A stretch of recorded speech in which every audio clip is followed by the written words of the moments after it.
ठीक है, स्टार्ट कर रहे हैं यार। प्रॉब्लम्स हैं डे 1 से लेकर के और डे 5 तक कंबाइंड प्रॉब्लम्स होंगी इसमें, जितने भी पिछली क्लासेस हुई ना, तो वन बाय वन इसको जल्दी से रिवीजन टाइप का करेंगे।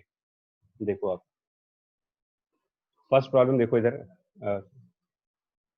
फास्ट करेंगे यार, बिकॉज थोड़ा सा फॉर्मूला वॉर्मूला जो है ना, ये मान के चल रहे हैं कि रिवाइज होगा, और नहीं होगा तो फिर साथ साथ देखेंगे हम लोग। इसमें कह रहे हैं YDAC में कि find the distance on point on the screen from the central maxima where intensity is half of the maximum intensity. ठीक है, तो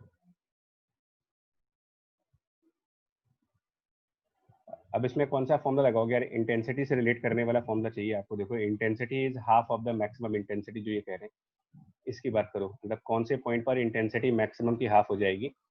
तो इसमें ना फॉर्मूला आपको याद करवा देते हैं। इंटेंसिटी का एक फॉर्मूला हम लोगों ने डिस्कस किया था YDAC में, कि इंटेंसिटी किसी भी पॉइंट P पर निकालने के लिए रिलेशन था आपके पास कि maximum intensity multiplied by cos square of pi upon 2, phase difference divided by 2, ये रिलेशन था। और फेज डिफरेंस को फर्दर लिखा जाता था 2 pi divided by lambda multiplied by the path difference delta x. और पाथ डिफरेंस YDAC के time पर basically d multiplied by sine theta करते थे, और अप्रोक्सीमेशन यूज करने के बाद साइन थीटा को हम लोग टेन थीटा से जब रिप्लेस करते थे तो वो y ओवर कैपिटल D बनता था। तो इन सब को एक साथ अरेंज करोगे तो ये बन जाएगा intensity equal to the maximum intensity और कॉस स्क्वायर 5/2। तो इन सबको अरेंज करेंगे तो ये बनेगा pi upon lambda into D और small Y upon capital D. इसके आगे आपको सॉल्व करना है। तो intensity is half of maximum intensity, वो क्वेश्चन में कह रहे हैं आपको।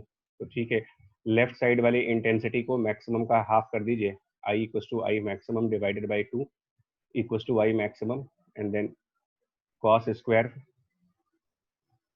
ठीक है, pi by lambda into d y upon capital D. तो इसके आगे मेरे ख्याल से आप प्रोसीड कर ले जाओगे। इसके आगे सब इसको वाई सॉल्व कर लोगे या फिर उसको भी करे सॉल्व? यस सर, कर लेंगे। ठीक है, ठीक है। तो एक हो जाएगा। रिव्यू टाइप का कर रहे हैं एक्चुअली ना, डे 1 से स्टार्ट कर रहे हैं। नेक्स्ट,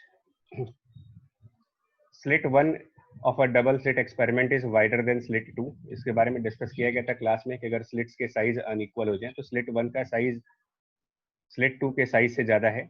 और वो कह रहे हैं कि light from the slit 1 has amplitude 3 times that of the light from the slit 2 basically. और स्लिट 2 की इंटेंसिटी को आई नॉट कह रहे हैं, वो स्लिट 2 की इंटेंसिटी आई नॉट है। तो find the intensity of the combined wave as a function of angle theta. तो इसमें भी आप सिमिलर कंसेप्ट लगा सकते हो कि अगर स्लिट 1 के बारे में कह रहे हैं कि स्लिट 1 का जो एम्पलीट्यूड वाला पोर्शन है वो 3 टाइम्स है। तो अगर एम्पलीट्यूड 3 टाइम्स है तो हम सबको पता है कि इंटेंसिटी जो आएगी वो स्क्वायर ऑफ एम्पलीट्यूड के पॉइंट ऑफ व्यू से चलती है। तो स्लिट 2 की अगर इंटेंसिटी आई नॉट है, तो स्लिट 2 अगर हमें आई नॉट का इंटेंसिटी प्रोवाइड करेगा, तो नेचुरली जो स्लिट 1 होगा उसकी इंटेंसिटी अब आप इसी से निकाल सकते हो, क्योंकि 3 टाइम्स लार्जर एम्पलीट्यूड है। तो इसका स्क्वायर करेंगे तो वो 9 टाइम्स आई नॉट की इंटेंसिटी आएगी स्लिट 1 से। अब इन दोनों के बाद जो रिजल्टेंट इंटेंसिटी का फॉर्मूला हुआ करता है, I1 generalise formula plus I2 plus 2 square root of I1 I2 करके और कॉस फाई।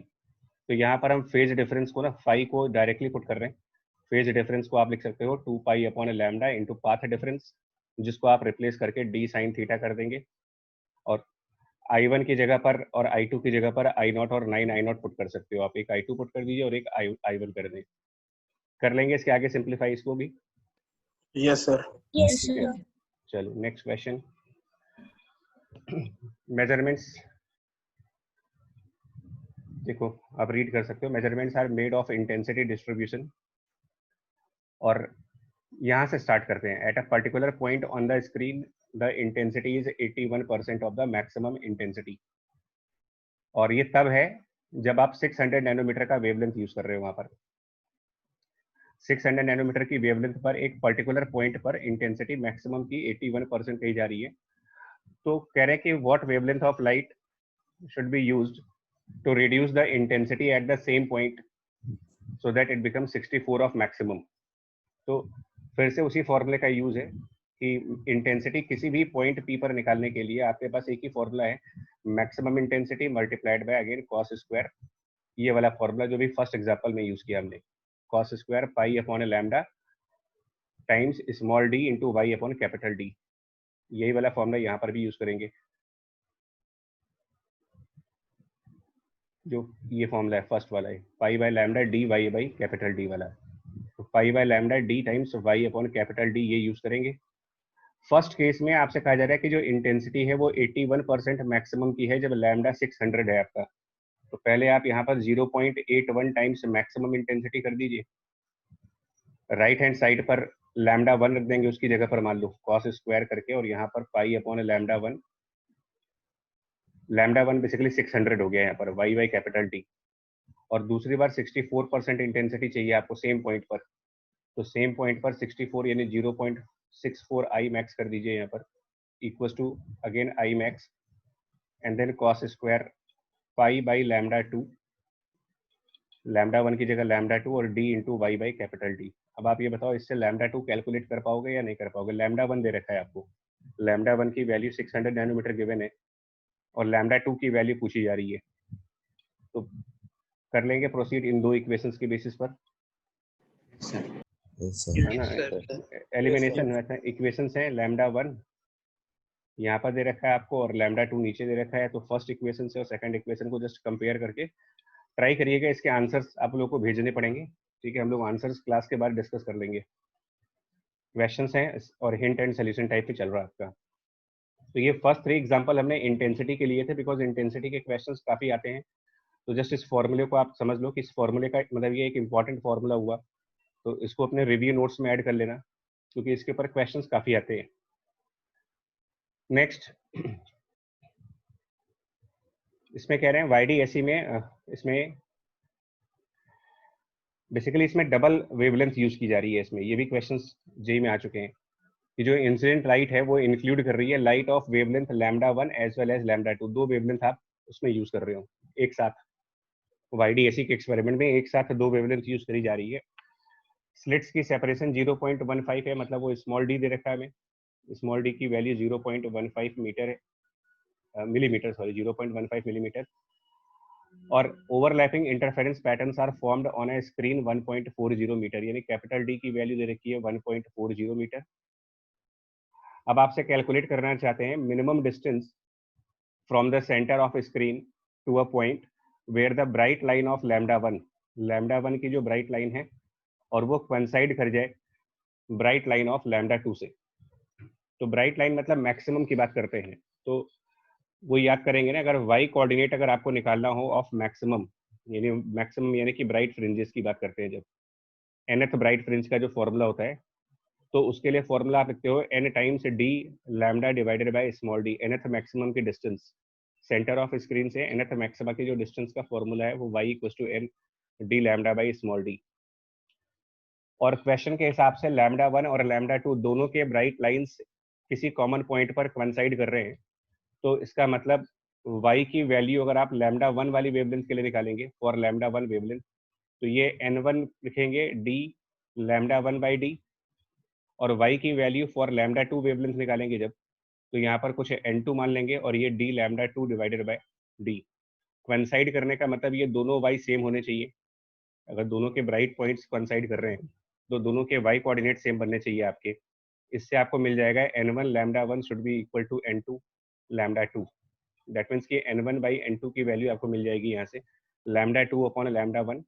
लैम्डा 2 450 है और लैम्डा 1 540 है, तो लैम्डा दैट मीन्स ये हो जाएगा 450 डिवाइडेड बाय 540, और इसको सिंप्लीफाई करेंगे तो ये बन जाएगा आपका n1 by n2 equal to basically I think 5/6 हो जाएगा ये। अब क्योंकि ये पता है आपको कि n1 n2 इंटीजर्स हैं, तो मिनिमम वैल्यूज क्या हो सकती हैं n1 और n2 की, बिकॉज 5/6 के सिमिलर रेशियोज जो होंगे, 5/6 के सिमिलर रेशियो 10/12 भी हो सकता है, इसका सिमिलर रेशियो आपका 15/18 भी हो सकता है, सिमिलर रेशियो थ्योरी में 20/24 भी आप ले सकते हो। तो आप कह सकते हो कि n1 और n2 की जो लीस्ट पॉसिबल वैल्यूज हो सकती हैं मिनिमम वैल्यू, वो आप 5 रखेंगे और n2 की वैल्यू 6 रखोगे, और उसके बाद किसी भी एक से आप y कैलकुलेट कर सकते हो, चाहे इससे कैलकुलेट कर लो चाहे इससे। इसका मतलब y की जब मिनिमम वैल्यू निकालेंगे जहां पर कोइंसाइड कर रहे हैं, तो हम n1 वाला फॉर्मूला यूज करते हैं, लेकिन n1 की वैल्यू 5 ले लेंगे, capital D 1.40 metre, lambda 1 choose करेंगे तो 540 नैनोमीटर है, so 10 raise to the power -9 metre divided by small d 0.15 millimetre, उसको भी कन्वर्ट कर देंगे। सो ओवरऑल मीटर में आपका आंसर मिल जाएगा यहाँ पर। क्लियर हुआ ये पॉइंट? Yes yes sir. ठीक है, नेक्स्ट क्वेश्चन पे आप इसमें ध्यान देना, n1 n2 की वैल्यूज आप किस तरीके से चूज कर रहे हो इसको ध्यान दीजिएगा। नेक्स्ट क्वेश्चन पे आओ। ये थोड़ा सा डिफिकल्ट टाइप है, डिफिकल्ट नहीं है बट थोड़ा सा चेंजेस करने जा रहे हैं, ग्रेजुअली लेवल थोड़ा सा बढ़ेगा। इसमें YDSE के एक्सपेरिमेंट में क्या किया जा रहा है कि जो हमारा मेन सोर्स है वो स्लिट्स से अनसिमेट्रिकली लोकेटेड है। जो मेन सोर्स है उसको हम नॉर्मली YDSE में आप मेन सोर्स को S1 S2 के बाइसेक्टर लाइन पे रखते हो। जो S1 S2 की बाइसेक्टर होती है वहां पर हम सोर्स रखते थे। यहाँ पर सोर्स को S1 S2 के बाइसेक्टर पे नहीं रखा गया है, मतलब स्लिट 1 के ज्यादा क्लोज है वो और स्लिट 2 से ज्यादा डिस्टेंस पर है। ये इसमें मेन पॉइंट है कि जो आपका प्राइमरी सोर्स होता है, मेन सोर्स जहां से एक्चुअल लाइट आती है, वो स्लिट 1 के ज्यादा नियर है और स्लिट 2 से उसका डिस्टेंस ज्यादा है। क्वेश्चन सेम है, how many maximas will appear on the screen, ये क्वेश्चन पूछ रहे हैं आपसे। और at what angle theta, option A मतलब part A, relative to the X axis do maxima appear on the screen. और ठीक है, इस टाइप के क्वेश्चन है। तो इसको प्रोसीड कैसे करोगे, इस क्वेश्चन को प्रोसीड करने का तरीका आप लोग थोड़ा सा डिस्कस करना चाहोगे कि बताओ कैसे प्रोसीड करेंगे। मतलब क्योंकि बेसिक YDSE के एक्सपेरिमेंट में जो मेन सोर्स होता है वो याद करिएगा S1 S2 के बाइसेक्टर लाइन पे रखते हो आप, और इसमें थोड़ा सा अलग है वो, इसमें अलग है वो। सर डेल्टा एक्स की वैल्यू निकालेंगे सर परपेंडिकुलर पाथ डिफरेंस निकाल लेंगे वहाँ सोर्स से P तक। हाँ, मतलब आपको पाथ डिफरेंस निकालना पड़ेगा, लेकिन पाथ डिफरेंस निकालेंगे कहाँ से? मतलब तो एक्चुअल में देखिए, एक्चुअल में तो वेव जो होती है वो चलती तो पॉइंट एस से ही है, एक्चुअल वेव। तो आप ये मानेंगे कि पॉइंट एस से कोई वेव आएगी और वो S1 से हो करके एंड देन किसी पॉइंट पर चली जाएगी, ऐसे कुछ मान लेंगे कि एक वेव किसी पॉइंट P पर आ गई, और ऐसे ही पॉइंट S से ही आपकी कोई दूसरी वेव आएगी जो वाया S2 उस पॉइंट P पर जाएगी। तो आप पाथ डिफरेंस जो कैलकुलेट करोगे ना इसमें, वो स्टार्ट करिएगा फ्रॉम पॉइंट S, बिकॉज दोनों वेव ओरिजिनली पॉइंट S से ही स्टार्ट होती है। दोनों वेव ओरिजिनली पॉइंट S से स्टार्ट हो रही है, तो पॉइंट P पर जब आप पाथ डिफरेंस कैलकुलेट करेंगे तो वेव 2 के लिए आप पाथ कैलकुलेट करोगे तो वेव 2 का पाथ लिखा जाएगा, पहले S से S2 की तरफ आएगी, फिर S2 से पॉइंट P की तरफ जाएंगे, S से S2 plus S2 P, minus जो वेव 1 का पाथ होगा उसको लिखोगे, तो वेव 1 का पाथ पहले S2 S1 होगा और फिर S1 से पॉइंट P तक जाएंगे। ये टोटल पाथ डिफरेंस मिलेगा आपको। अब इसमें जो ये SS2 है और माइनस SS1 इसको एक तरफ कर लो, प्लस S2P माइनस S1P इसको एक तरफ कर ले, और SS2 माइनस SS1 की वैल्यू तो आप direct L2 minus L1 put करोगे, प्लस S2P माइनस S1P हम लोग थीटा के फॉर्म में हमेशा कैलकुलेट कर चुके हैं कि ये जो S2P माइनस S1P है इसकी वैल्यू इस एंगल थीटा के फॉर्म में और S1 S2 की जो डिस्टेंस D है उसके फॉर्म में ऑलरेडी कैलकुलेटेड है, पहले से डायरेक्ट किया हुआ है, तो उसको हम directly D into sine theta के फॉर्म में रख देंगे। बस ये हो जाएगा आपका पाथ डिफरेंस का रिजल्ट। मतलब कहने का मतलब ये है कि सोर्स अगर अनसिमेट्रिकल हो तो पाथ का कैलकुलेशन हमेशा प्राइमरी सोर्स से स्टार्ट करिए, प्राइमरी सोर्स से और जिस पॉइंट पर इंटरफेरेंस हो रहा है वहां तक का वेव 1 का पाथ, और प्राइमरी सोर्स से पॉइंट ऑफ इंटरफेरेंस तक वेव 2 का पाथ कैलकुलेट करो पाथ डिफरेंस निकाल करके। और उसके बाद जो कंडीशंस हैं आपकी फर्स्ट ऑप्शन में मैक्सिमम चाहिए आपको, तो मैक्सिमम के लिए जो ये पाथ डिफरेंस कैलकुलेट किया जाता है, याद करो अगर मैक्सिमम यानी कि कंस्ट्रक्टिव इंटरफेरेंस कराना हो तो इस पाथ डिफरेंस को n टाइम्स लैम्डा के बराबर करना होगा आपको।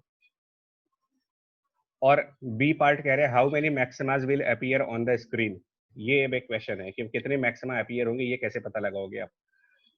तो क्या करना चाहिए बताएं, नंबर ऑफ मैक्सिमाज अगर मेरे को निकालने हैं तो उसके लिए क्या कर दें आप, जब डेल्टा एक्स की वैल्यू n लैम्डा के बराबर आ गई पार्ट ए के हिसाब से, पार्ट बी के हिसाब से क्या करेंगे, इसमें नंबर ऑफ मैक्सिमास काउंट करने का तरीका, एक तो मैंने आपको हाइपरबोला वाला मेथड बताया हुआ है, और एक मेथड आप चाहो तो ये भी लगा सकते हो कि जो पाथ डिफरेंस n लैम्डा है उसको आप ऐसे लिख लीजिए L2 minus L1 plus d sine theta equals to n lambda. अब यहाँ से आप n की मैक्सिमम वैल्यू निकाल सकते हो क्या होगा, तो मैं इसके लिए ना कुछ न्यूमेरिकल वैल्यू पुट करूंगा। फॉर एग्जांपल आप ऐसे मान लें, जस्ट फॉर एग्जांपल ये मान लो कि जो L2 है वो लेट्स से 5 लैम्डा है, L1 की वैल्यू, ये जस्ट एग्जांपल के लिए ले रहा हूँ मैं, सपोज L1 की वैल्यू 3 लैम्डा है और जो डी है उसकी वैल्यू हम कुछ मान लेते हैं कि डी की वैल्यू 2 लैम्डा है। ये सब मैंने एग्जांपल के फॉर्म में लिया है ऐसे ही। तो बी पार्ट के हिसाब से आपकी जो इक्वेशन बन जाएगी, बी पार्ट के हिसाब से L2 माइनस L1 यानी कि 2 lambda plus small d 2 lambda into sine theta and equal to n lambda. अब आप यहाँ पर साइन थीटा की रेंज लगा दो। साइन थीटा की जो रेंज है -1 से +1 के बीच में, तो उससे आपको ये मालूम चलेगा कि एन की मिनिमम वैल्यू क्या होगी और एन की मैक्सिमम वैल्यू क्या होगी। सारे लैम्डा कैंसिल कर जाएंगे। साइन थीटा -1 से +1 के बीच की रेंज है उसकी, तो इससे मालूम कर सकते हो कि एन मिनिमम कितना होगा और एन मैक्सिमम कितना हो सकता है यहाँ पर। तो साइन थीटा अगर -1 करते हैं तो एन की मिनिमम वैल्यू 0 हो रही है, और साइन थीटा को +1 करते हो तो एन की मैक्सिमम वैल्यू 4 हो रही है। अब आप इससे पता लगा सकते हो कितने मैक्सिमाज मिल रहे होंगे यहाँ पर। तो अपना आंसर बताएं कि मिनिमम वैल्यू एन की मिल गई, मैक्सिमम वैल्यू एन की मिल गई। अब इसके बीच में कितने इंटीजर्स आएंगे और इस हिसाब से कितने मैक्सिमा आपको आंसर देने पड़ेंगे। क्या बोलते हो आप लोग? 0 और 4 के बीच में क्या होना चाहिए? आंसर बताएं आप लोग जरा। सर 9। 9 किस बेसिस पर कह रहे हैं 9? एन की मिनिमम वैल्यू 0 और 4 है जैसे, तो n इक्वल टू 0 एक आंसर हो गया, n इक्वल टू 1 एक आंसर हो गया, n इक्वल टू 2 आंसर हो गया, n इक्वल टू 3 आंसर हो गया। n इक्वल टू 4 आंसर में लेंगे या नहीं लेंगे? देखिए, तो n इक्वल टू 4 जो मिल रहा है आपको, n की वैल्यू 4 मिल रही है, वो मिल रही है आपको जब आप साइन थीटा को +1 कर रहे हो। साइन थीटा इक्वल टू +1 करके आपको n इक्वल टू 4 मिलेगा, और साइन थीटा +1 करने का मतलब होता है कि थीटा को आप 90 डिग्री पुट कर रहे हो। तो ये जो एंगल थीटा है, अगर आप इसको 90 डिग्री पुट करोगे तो क्या वो पॉइंट स्क्रीन पर मिलेगा आपको? अगर हम एंगल थीटा 90 डिग्री पे जाए तो नो सर। नहीं नो मिलेगा। सर। तो 4 वाले को काउंट नहीं करेंगे, क्योंकि ये थीटा इक्वल टू 90 डिग्री से आ रहा है, और थीटा इक्वल टू 90 डिग्री पर हमको स्क्रीन के ऊपर कोई पॉइंट नहीं मिलेगा। तो काउंटिंग में सिर्फ 0 काउंट होगा, और 1 2 3 को 2 बार काउंट करेंगे, क्योंकि +1 और -1 दोनों हो सकते हैं। +1 -1 इसलिए कह रहा हूँ मैं आपसे कि इंटरफेरेंस जो होता है वो सेंटर के जितना ऊपर आप देखोगे, जैसा इंटरफेरेंस सेंटर के ऊपर होगा वैसा ही इंटरफेरेंस सेंटर के नीचे भी होता है, मतलब दोनों साइड इंटरफेरेंस होती है। तो टोटल टोटल आंसर जो बनेगा 0 +-1 से 2 हो गए, +-2 से 2 हो गए, और +-3 से 2 हो गए। दैट मीन्स कि फाइनल आंसर आप देखोगे यहाँ पर नंबर ऑफ मैक्सिमस के लिए 7। 0 की काउंट करेंगे। 0 काउंट होगा सेंट्रल मैक्सिमा के लिए। नहीं सर, वो तो थीटा इक्वल टू -π/2 यस का है। सर। अच्छा, ये हो सकता है कि ओके, अच्छा ये भी नहीं काउंट होगा फिर। हाँ सॉरी, ये ध्यान नहीं दिया मैंने कि 0 भी नहीं आएगा, बिकॉज 0 वाला लाने के लिए आप, बिल्कुल सही बात है कि जो 0 आ रहा है वो साइन थीटा इक्वल टू -1 से आ रहा है, तो ये भी काउंट नहीं होगा। इस न्यूमेरिकल में 0 भी काउंट नहीं होगा। तो काउंटिंग में 1 काउंट हो गया, 2 काउंट हो गया, 3 काउंट हो गया, यानी कि आंसर हो गया इसका ओनली 6 मैक्सिमस। इस तरीके से काउंट करेंगे। मतलब बेसिकली ये ध्यान रखने वाली बात होती है कि थीटा इक्वल टू ±90 डिग्री वाले पॉइंट को एक्सक्लूड करना है आपको, उसको काउंट नहीं करना है। उसके अलावा जितने पॉइंट्स आ रहे हैं उन सबको आप काउंट कर सकते हो नंबर ऑफ मैक्सिमस को निकालने के लिए। ठीक है, पॉइंट क्लियर हुआ? Yes sir. ठीक है, चलिए नेक्स्ट क्वेश्चन थोड़ा सा देखना। स्लाइटली अब हम चेंजेस करने जा रहे हैं यहाँ पर। अब इसमें क्वेश्चन तो लेफ्ट साइड आप रीड कर सकते हो, तो न्यूमेरिकल डेटा आपके सामने होगा, इसमें सब कुछ दे रखा है। लैम्डा गिवन है, स्मॉल डी गिवन है न्यूमेरिकल वैल्यूज में। लैम्डा की वैल्यू, स्मॉल डी की वैल्यू दे रखी है, सेंटीमीटर में दे रखी है, और फाई एंगल 30 डिग्री पर है, और लोअर स्लिट को कवर किया जा रहा है। Lower slit transparent material of इतने सेंटीमीटर से कवर कर दिया गया, उसका रिफ्रैक्टिव इंडेक्स 7/6 दे रखा है। ठीक है, और ये कैपिटल एल है जहां पर स्क्रीन का डिस्टेंस है, जिसको नॉर्मली कैपिटल डी से डिनोट करते हो, इसको यहाँ पर कैपिटल एल से डिनोट किया है, कैपिटल डी की जगह कैपिटल एल से। अच्छा, इसके बाद वो कह रहे हैं कि what is the position of central maxima, first option. What is the order of minima closest to theta equal to 0 degree, and what will be shift of interference line if we remove the transparent material. तो एक एक करके solve करते हैं इसको। पहला वाला part, what is the position of central maxima. इसको सॉल्व करने के लिए क्या करोगे, आप स्क्रीन के ऊपर कोई जनरलाइज पॉइंट पी ले लो जो थीटा एंगल पर है, general point P at theta angle, और उस पर पाथ डिफरेंस की कैलकुलेशन करेंगे, मतलब delta x path difference calculate करेंगे पॉइंट पी पर। बट कैसे कैलकुलेट करेंगे ये ध्यान देने वाली बात है। तो ये आपसे हमने हमेशा कहा है कि जब पैरेलल वेव आप इंसिडेंट कराते हो, जैसे इस फिगर में स्लिट्स के सामने एक पैरेलल बीम जा रही है, तो इसमें पाथ डिफरेंस कैलकुलेट करने के लिए हमको क्या करना चाहिए, पहला काम, जो पैरेलल बीम हो आप उसके परपेंडिकुलर एक लाइन ड्रॉ करें जिसको वेव फ्रंट का नाम देंगे। पैरेलल बीम के परपेंडिकुलर एक लाइन ड्रॉ करो, वो हमारे लिए वेव फ्रंट कहलाती है। और उस वेव फ्रंट पे प्रेजेंट एक पॉइंट चूज करोगे आप S1 डैश करके, और S1 डैश को हम अपना पहला सोर्स मानते हैं, सोर्स ऑफ द वेव 1 आप S1 डैश को मानेंगे, और S2 को मानेंगे source of the second wave. मतलब ये हमने कंसेप्ट आपको पहले भी बताया हुआ है कि जो दो सोर्सेस आप लेने लोगे, या तो वो आप प्राइमरी सोर्स ले ले, या अगर आप सेकेंडरी सोर्सेस ले रहे हो जैसे कि S1 और S2, तो सेकेंडरी सोर्सेस हमेशा आपके सेम वेव फ्रंट वाले होने चाहिए, क्योंकि वेव फ्रंट की थ्योरी के हिसाब से जो सेकेंडरी सोर्सेस होते हैं, अगर वो एक ही वेव फ्रंट के ऊपर होते हैं तो उनमें कोई फेज डिफरेंस नहीं मिलता आपको। यानी कि S1 डैश और S2 के बीच फेज डिफरेंस नहीं होगा, जिसका मतलब ये हुआ कि जिस टाइम पर वेव S1 डैश वाले पॉइंट से ओरिजिनेट करेगी, एग्जैक्टली उसी टाइम पर वेव S2 वाले पॉइंट से भी ओरिजिनेट करेगी। जिस टाइम पर वेव S1 डैश से निकलेगी, एग्जैक्टली उसी टाइम पर वेव S2 से भी बाहर आएगी, by the definition of wave front. तो पाथ का कैलकुलेशन आप करोगे, एक वेव आप कंसिडर करेंगे S1 डैश से स्लिट 1 की तरफ और उसके बाद पॉइंट P की तरफ, एक वेव आप इसको मानेंगे, और एक वेव कैलकुलेट करेंगे जो S2 से पॉइंट P की तरफ जा रही होगी। और इस हिसाब से अगर हम पाथ डिफरेंस कैलकुलेट करें तो देखो क्या बनेगा, जो वेव S2 से चल रही है उसका पाथ कैलकुलेट करेंगे। लेकिन एक और बात ध्यान रखना, इसमें यह भी कहा गया था कि अगर बीच में कहीं पर मीडियम आ जाता है तो आपको उसका ऑप्टिकल पाथ लेना पड़ता है, ज्योमेट्रिकल पाथ नहीं। और रिलेशन था वहां पर कि ऑप्टिकल पाथ किसी भी मीडियम की जब कैलकुलेट करते हैं हम, तो वो उसकी ज्योमेट्रिकल पाथ के से कुछ रिलेशन होता है उसका। और क्या क्या sir relation? Mu L sir refractive index का इंटू करते हैं उसके एल पे। हाँ जी। तो इस पाथ को जब कैलकुलेट करोगे ना, मैं अगर S2 वाली वेव की बात कर रहा हूँ, तो S2 वाली वेव S2 से लेकर के और पॉइंट P तक जाने में, S2 से लेकर के पॉइंट P तक जाने में वो बीच में T डिस्टेंस किसी मीडियम में कवर कर रहा है। तो वो जो T डिस्टेंस मीडियम में कवर कर रहा है, उस T की जगह तो आप म्यू इंटू टी करेंगे उसका ऑप्टिकल पाथ, उसको म्यू से मल्टीप्लाई करके पाथ कैलकुलेट करेंगे, और प्लस रिमेनिंग डिस्टेंस जो कि S2P माइनस टी है उसको आप एज इट इज रखोगे। ये टोटल पाथ है, total optical path of wave 2। इस पर ध्यान देना, कंसेप्ट है यहाँ पर वेव 2 का total optical path S2P minus T plus जो टी डिस्टेंस किसी स्लैब के थ्रू जा रहे हो आप उसको म्यू से मल्टीप्लाई करेंगे। अब इसमें से आप माइनस करो वेव 1 का पाथ, लेकिन वेव 1 का पाथ कैलकुलेट किया जाएगा फ्रॉम S1 डैश, तो वो डिस्टेंस हो जाएगी S1 डैश से पहले S1 तक जाएंगे और प्लस S1 से लेकर के पॉइंट P तक जाओगे आप। ये टोटल पाथ हो गया, पाथ ऑफ वेव 1। अब जब इसका डिफरेंस निकालेंगे तो पाथ डिफरेंस की वैल्यू यहाँ पर बन जाएगी, इसमें एक टर्म आपका ये आ जाएगा S2P माइनस S1P का, और S2P माइनस S1P तो आप प्री कैलकुलेटेड है D इंटू साइन थीटा से, S2P minus S1P pre calculated D sine theta से, प्लस रिमेनिंग डिस्टेंसेस में जो आपके पास आ रहा है वो एक तो mu into T minus T आ रहा है, तो mu minus 1 multiplied by T, और एक फैक्टर और आएगा यहाँ पर माइनस S1 डैश S1 का, और माइनस S1 डैश S1 में इसको आप ट्रिग्नोमेट्री से निकाल सकते हो कि जो ये S1 डैश की लेंथ होगी, ये D और D साइन फाई है, और फाई की वैल्यू 30 डिग्री दे रखी है, तो D/2 हो जाएगा वो D साइन फाई, मतलब फाई 30 डिग्री एक्चुअली गिवन है, तो वो D/2।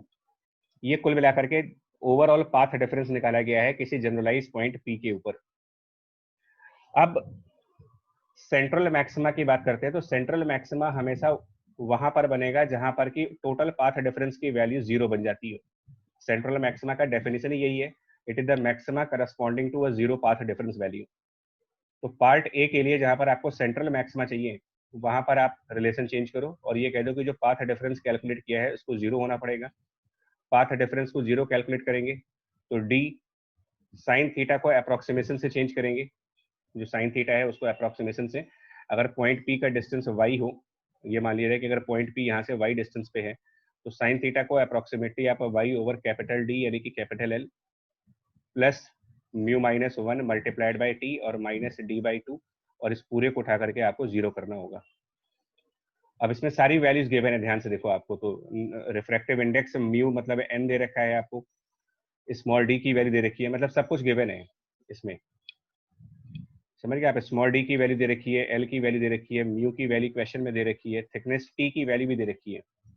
थिकनेस टी की वैल्यू यहाँ पर है 15 इंटू 10⁻³ सेंटीमीटर और स्मॉल डी। तो इन सबको कैलकुलेट करके फाइनली वाई निकाल सकते हो। ठीक है, वाई की वैल्यू जो भी है, थीटा आ जाएगा और उससे वाई भी आ जाएगा। ये हो गया ए पार्ट। बी पार्ट में क्या करेंगे? What is the order of minima, order of minima closest to theta equal to 0 degree. Theta equal to 0 के क्लोजेस्ट ऑर्डर ऑफ मिनिमा क्या होगा? तो ये कैसे लाओगे? देखो, डेल्टा एक्स की वैल्यू निकालो जब थीटा की वैल्यू 0 आएगी। थीटा इक्वल टू 0 पर डेल्टा एक्स की वैल्यू। तो ये डेल्टा एक्स का जनरलाइज फॉर्मूला भी कैलकुलेट किया हम लोगों ने। उसमें अगर आप थीटा को 0 पुट कर देते हो, थीटा इक्वल टू 0, तो वो वैल्यू बन जाएगी आपके लिए μ-1 मल्टीप्लाइड बाय टी और माइनस d/2। अब इसे कैलकुलेट करना पड़ेगा एक्चुअली आपको। इसको कैलकुलेट करते हैं तो μ7/6 है, तो 7/6 μ-1, थिकनेस 15 इंटू 10⁻³ है सेंटीमीटर में।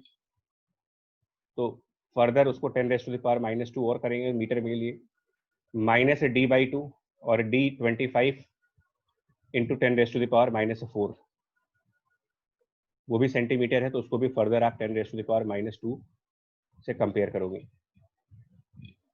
तो थोड़ा सा कैलकुलेशन आपको करना होगा यार, हमारे साथ साथ आप भी कैलकुलेट करिए।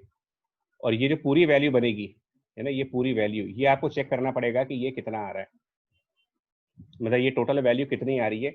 और हमको ये पता होना चाहिए, देखो मिनिमा जब बनता है, मिनिमा यानी कि डिस्ट्रक्टिव इंटरफेरेंस जब भी होता है, तो पाथ डिफरेंस λ/2 का कोई ना कोई ऑड मल्टीपल होता है। मिनिमा के लिए पाथ डिफरेंस की वैल्यू λ/2 के किसी न किसी ऑड मल्टीपल से मैच करना चाहिए। तो ये जो पाथ डिफरेंस कैलकुलेट किया है थीटा इक्वल टू 0 पर, हमें ये चेक करना पड़ेगा कि ये λ/2 का कौन सा मल्टीपल है। मतलब λ/2 की अगर आप टेबल बनाओ, λ/2 की ऑड मल्टीपल्स की टेबल बनाओ, तो उस टेबल में ये कौन से नंबर पे जाएगा, वो उसका ऑर्डर बनेगा आपका। ऑर्डर ऑफ मिनिमा का मतलब जो पाथ डिफरेंस निकाला है, अब आपको ये चेक करना पड़ेगा कि इसको कंपेयर करेंगे, इसको मिनिमा के लिए कंपेयर करेंगे 2n-1 ऑड मल्टीपल ऑफ λ/2 से। लैम्डा भी गिवन है आपको, और इससे पता लगाओगे कि n की क्या वैल्यू बनती है यहाँ से, वो उससे मालूम चलेगा ऑर्डर ऑफ मिनिमा कितना हो रहा है हमारा। तो एक बार देखो कैलकुलेट करके, आपको सिर्फ यहाँ लैम्डा की और वैल्यू रखनी है, बाकी तो मैंने कर दिया है। लैम्डा की वैल्यू पुट करो, लैम्डा की वैल्यू 500 नैनोमीटर दे रखी है। तो जरा एक बार चेक करके देख लीजिए कि इससे n कितना बनता है। जो भी n बने, 20, 50 जो भी इसका आंसर बनेगा, वही ऑर्डर ऑफ मिनिमा बनेगा। कंसेप्ट यही है, मिनिमा जहां पर भी बनना चाहिए, पाथ डिफरेंस λ/2 का ऑड मल्टीपल, यानी कि 1 इंटू λ/2, 3 इंटू λ/2, 5 इंटू λ/2, 6, 7 इंटू λ/2, इस तरीके से कुछ होना चाहिए वो, तभी वहां पर मिनिमा बनेगी। तो रेस्ट कैलकुलेशन है, n निकालना है आपको इस पूरी कैलकुलेशन से, और आपको आइडिया लग जाएगा। हो सकता है कि n परफेक्ट इंटीजर ना आए, तो उसके आसपास का आंसर देना होगा आपको, मतलब ग्रेटेस्ट इंटीजर की वैल्यू दोगे आप इसमें। n की वैल्यू 3 एग्जैक्टली। यस सर 3 आ है। रही है। यस हाँ, सर 3। तो आप कह दिए थर्ड, इसका मतलब थर्ड मिनिमा है वहां पर, थीटा इक्वल टू 0 पे थर्ड मिनिमा है। ठीक है, अब तीसरे पार्ट पे आओ। इसके तीसरे पार्ट पे वहां पर कह रहे हैं कि what will be shift of interference lines अगर ये स्लैब यहां से रिमूव कर दी जाती है। तो स्लैब की प्रेजेंस या स्लैब की रिमूवल, दोनों में से ही जो आप शिफ्ट कैलकुलेट करते हो उसका फॉर्मूला है। अगर एक ग्लास फिल्म कवर करने से या अनकवर करने से जो शिफ्टिंग का फॉर्मूला है, वो था capital D divided by small d times μ-1 into T. याद है आपको ये रिजल्ट शिफ्टिंग का फॉर्मूला, जो स्लैब की, यस सर। ये दोनों जगह काम करेगा। स्लैब रिमूव करने पर भी इतनी ही शिफ्टिंग होगी, स्लैब लाने पर भी इतनी ही शिफ्टिंग होगी। फर्क सिर्फ इतना है कि जब स्लैब लाए होंगे S2 के सामने तो डाउनवर्ड शिफ्ट कर गया होगा, और जैसे ही वो स्लैब हटाएंगे वापस ये शिफ्टिंग ऊपर की तरफ हो जाएगी, मतलब उसका रिवर्स फिनोमेना हो जाएगा ये शिफ्टिंग के लिए। तो इसमें आप ये मत सोचना कि स्लैब हटा रहे हैं तो कुछ नया कंसेप्ट आएगा, सेम कंसेप्ट फॉलो होना है इसमें भी। तो इसको भी कैलकुलेट कर सकते हो, सारी वैल्यूज यहाँ पर दे रखी गई है, न्यूमेरिकल वैल्यू सब कुछ मेंशन्ड है। ठीक है, चलिए नेक्स्ट क्वेश्चन देखो एक और। इसमें डबल स्लिट है और दो इसमें फिल्म है। ऊपर S1 के सामने T1 थिकनेस है, वो दिख नहीं रहा आपको, और S2 के सामने T2 थिकनेस है, और बाद में वो जो मीडियम है वो भी अलग है, मतलब स्लिट्स और स्क्रीन के बीच में डिफरेंट मीडियम है। नॉर्मली आप YDAC के एक्सपेरिमेंट में स्लिट और स्क्रीन के बीच में एयर को यूज करते हो, बट यहाँ पर स्लिट और स्क्रीन के बीच में एयर की बजाय लिक्विड को यूज किया गया है, और दोनों स्लिट्स कवर की गई हैं by the films, by the glass slabs. तो बाकी तो आपको यहाँ पर न्यूमेरिकल वैल्यूज पे ध्यान देना है। कैपिटल डी की न्यूमेरिकल वैल्यू है और स्मॉल डी दे रखा है 2 मिलीमीटर। S1 S2 के बीच में जो डी है वो 2 मिलीमीटर है। T1 अपर वाले स्लिट का है और T2 लोअर वाले स्लिट का है। ऊपर वाले स्लिट का रिफ्रैक्टिव इंडेक्स इनफैक्ट दोनों का सेम है, both have same refractive index 1.40। Lambda की वैल्यू 5000 दे रखी गई है, ठीक है। और अब और वाटर है बीच में, तो उसका रिफ्रैक्टिव इंडेक्स भी दे रखा है आपको, ये सब कुछ दे रखा है। चलिए अब क्या करेंगे इसमें, देखो कैलकुलेट क्या करना है, रेशियो ऑफ, कैलकुलेट क्या करना है उस पर भी ध्यान देना पड़ेगा ना कि क्या निकालना है मेरे को। तो ratio of intensity at the centre point two the maximum intensity of interference pattern obtained on the screen, मतलब कि सेंटर पर जो इंटेंसिटी है वो मैक्सिमम वाले का कितना परसेंट है या कितना फ्रैक्शन है, ये आपको बताना है कि यहाँ जो सेंटर पॉइंट मिलेगा आपको, इस पॉइंट की इंटेंसिटी एक तरीके से आपको कंपेयर करनी है relative to the maximum intensity. तो ये कैसे कैलकुलेट होगा, देखो यार इसको कैलकुलेट करने का तरीका क्या होना चाहिए, ट्राई करना चाहते हो आप लोग या बताए? यस सर, ट्राई करो करो 2 मिनट। स्टेप्स बताने हैं आपको, मतलब स्टेप्स बताने हैं, पूरा सॉल्व नहीं भी हो रहा, कोई दिक्कत नहीं, स्टेप्स डिस्कस कर लेंगे हम। तो मैक्सिमम वाला मिल जाएगा। अच्छा, मतलब हम किसी जनरलाइज पॉइंट पर पहले पाथ डिफरेंस निकालें या डायरेक्टली सेंटर पे ही निकाल दें जहाँ क्वेश्चन पूछा जा रहा है? जनरलाइज पॉइंट निकालेंगे क्योंकि फिर हम लोग को बाद में मैक्सिमम इंटेंसिटी भी निकालनी है। नहीं, मैक्सिमम निकालनी नहीं है आपको, रेशियो। अच्छा, तो रेशियो निकालना है ना। तो इसके लिए फॉर्मूला ये बताओ आप अभी, इसीलिए मैं कहता इंटेंसिटी वाले फॉर्मूले की, इंटेंसिटी किसी भी पॉइंट पर और मैक्सिमम इंटेंसिटी का जो रेशियो होता है, मतलब इंटेंसिटी किसी पॉइंट पर निकालना है आपको divided by the maximum intensity. तो ये तो आपको पता है कि cos स्क्वायर 5/2 होता है, अभी पीछे डिस्कस हुआ था ये। तो आपको मैक्सिमम इंटेंसिटी निकालनी नहीं है, आपको intensity at the centre point divided by maximum intensity ये निकालना है। तो इसके लिए सिर्फ फेज डिफरेंस कैलकुलेट करो, सेंटर पे कितना आएगा। ये इस रिलेशन का मतलब समझिए, ये जो रिलेशन है ये कंपेयर करता है कि किसी भी जनरलाइज पॉइंट पर और मैक्सिमम इंटेंसिटी वाले पॉइंट का रेशियो जो होगा वो cos स्क्वायर 5/2 के बराबर होता है। तो सिर्फ 5 कैलकुलेट करना है और वो भी सेंटर पे कैलकुलेट करना है, किसी जनरल पॉइंट पर कैलकुलेट करके हम टाइम नहीं खराब करेंगे इसमें। तो सेंटर पर फेज डिफरेंस कैसे कैलकुलेट होगा, उसके लिए क्या करोगे, तो phase difference at centre will be equal to 2 pi divided by lambda and the path difference which will be at the centre point. But path difference हमेशा ऑप्टिकल वाला होगा, इस बात को हमेशा ध्यान रखना है आपको। अब ऑप्टिकल पाथ डिफरेंस कैसे निकालेंगे ये समझो। तो 2 पाई बाई लैम्डा, इसमें ना कंसंट्रेशन चाहिए, क्वेश्चन टफ नहीं है, लेकिन एक छोटे छोटे पॉइंट से जहां से न्यूमेरिकल गलत हो जाता है, अगर थोड़ा सा फोकस हटा आपका। by lambda 4/3 T1 minus T2 plus 1.4 T2 minus T1। ठीक है, तो पहले आप क्या करोगे, S1 वाली साइड से चलो। S1 वाली वेव जब सेंटर पे जाएगी तो उसमें S1C माइनस T1, ठीक है, ये डिस्टेंस कौन से मीडियम में कवर कर रहे हैं, S1C माइनस T1 डिस्टेंस आप कौन सा मीडियम के अंदर कवर कर रहे हो? वाटर। इसको म्यू वाटर से मल्टीप्लाई करिए, क्योंकि ऑप्टिकल पाथ के लिए म्यू मल्टीप्लाई करना पड़ेगा आपको, प्लस T1 डिस्टेंस वो एक ग्लास के अंदर कवर कर रहा है, मतलब फिल्म के अंदर कवर कर रहा है T1, तो T1 को उसके रिफ्रैक्टिव इंडेक्स म्यू से मल्टीप्लाई करेंगे, ये वाला म्यू जो 1.40 दे रखा है। तो ये जाकर के ना टोटल पाथ कैलकुलेट होगा S1 वाली वेव का माइनस अब S2 वाली वेव का, तो S2C minus T2 same process, इसको म्यू वाटर से मल्टीप्लाई करेंगे और प्लस T2 डिस्टेंस जो उसने फिल्म में कवर किया है वो उसके रिफ्रैक्टिव इंडेक्स म्यू 1.40 से मल्टीप्लाई करेंगे, तब जाकर के ना आपको टोटल पाथ डिफरेंस की वैल्यू मिलेगी इनकी। ये काम करना है। और इसमें एक्चुअली होगा ये कि S1C माइनस S2C कैंसिल कर जाएगा, बिकॉज ज्योमेट्रिकली S1C और S2C बराबर है, क्योंकि सेंटर पॉइंट S1 S2 से बराबर डिस्टेंस पे होता है। तो ये तो कैंसिल हो जाएंगे, बाकी सब चीजें ब्रैकेट के अंदर रह जाएंगी आपकी, और वहां से कैलकुलेट कर लोगे कि इसकी क्या वैल्यू बन रही है फेज डिफरेंस एट सेंटर की, और वही फेज डिफरेंस जो सेंटर पे कैलकुलेट होगा उसको ले जा करके आप यहाँ पर सब्स्टिट्यूट करोगे, तो उससे मालूम चल जाएगा कि सेंटर की इंटेंसिटी और मैक्सिमम इंटेंसिटी के बीच में क्या रेशियो बन रहा। हुआ पॉइंट समझ में आपको ये? Yes sir. Yes sir. मतलब कुल मिलाकर के पॉइंट ये है कि ऑप्टिकल पाथ कैलकुलेट करने की हैबिट डाल दीजिए। ऑप्टिकल पाथ कैलकुलेट करना है आपको, मीडियम जैसे जैसे आते जाए उनको म्यू से मल्टीप्लाई करते जाइए।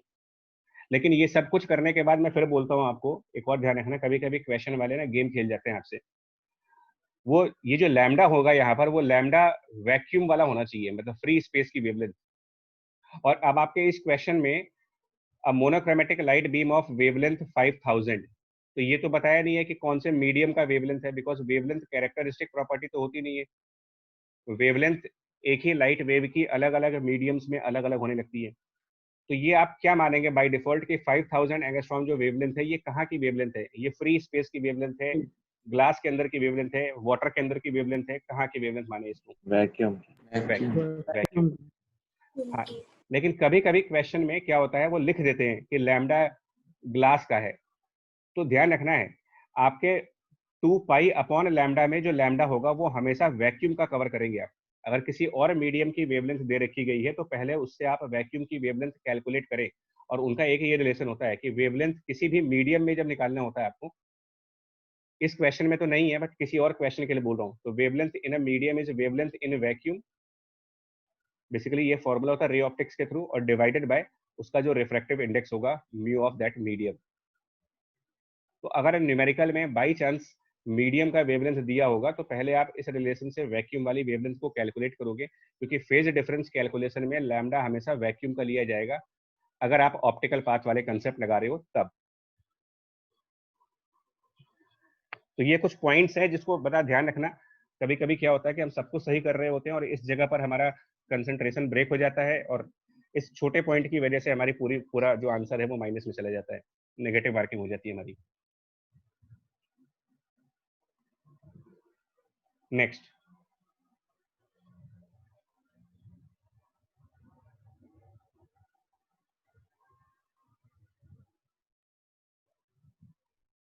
ठीक है करें, ठीक है, इसको देखो जरा। 2 radio antenna separated by D R present at इतना, तो इसको आप ऐसे थोड़ा सा कोऑर्डिनेट एक्सिस बनानी पड़ेगी आपको, यानी कुछ इस तरीके से कोऑर्डिनेट एक्सिस टाइप का बनाओ। तो ये हमारा एक्स एक्सिस हो गया, इधर वाई एक्सिस हो गया, और वाई एक्सिस के ऊपर 2 रेडियो एंटीनाज हैं 0,150 पर और 0,-150 पर। तो यहाँ पर एक रेडियो एंटीना है मान लें R1, और एक रेडियो एंटीना दूसरी जगह पर है R2।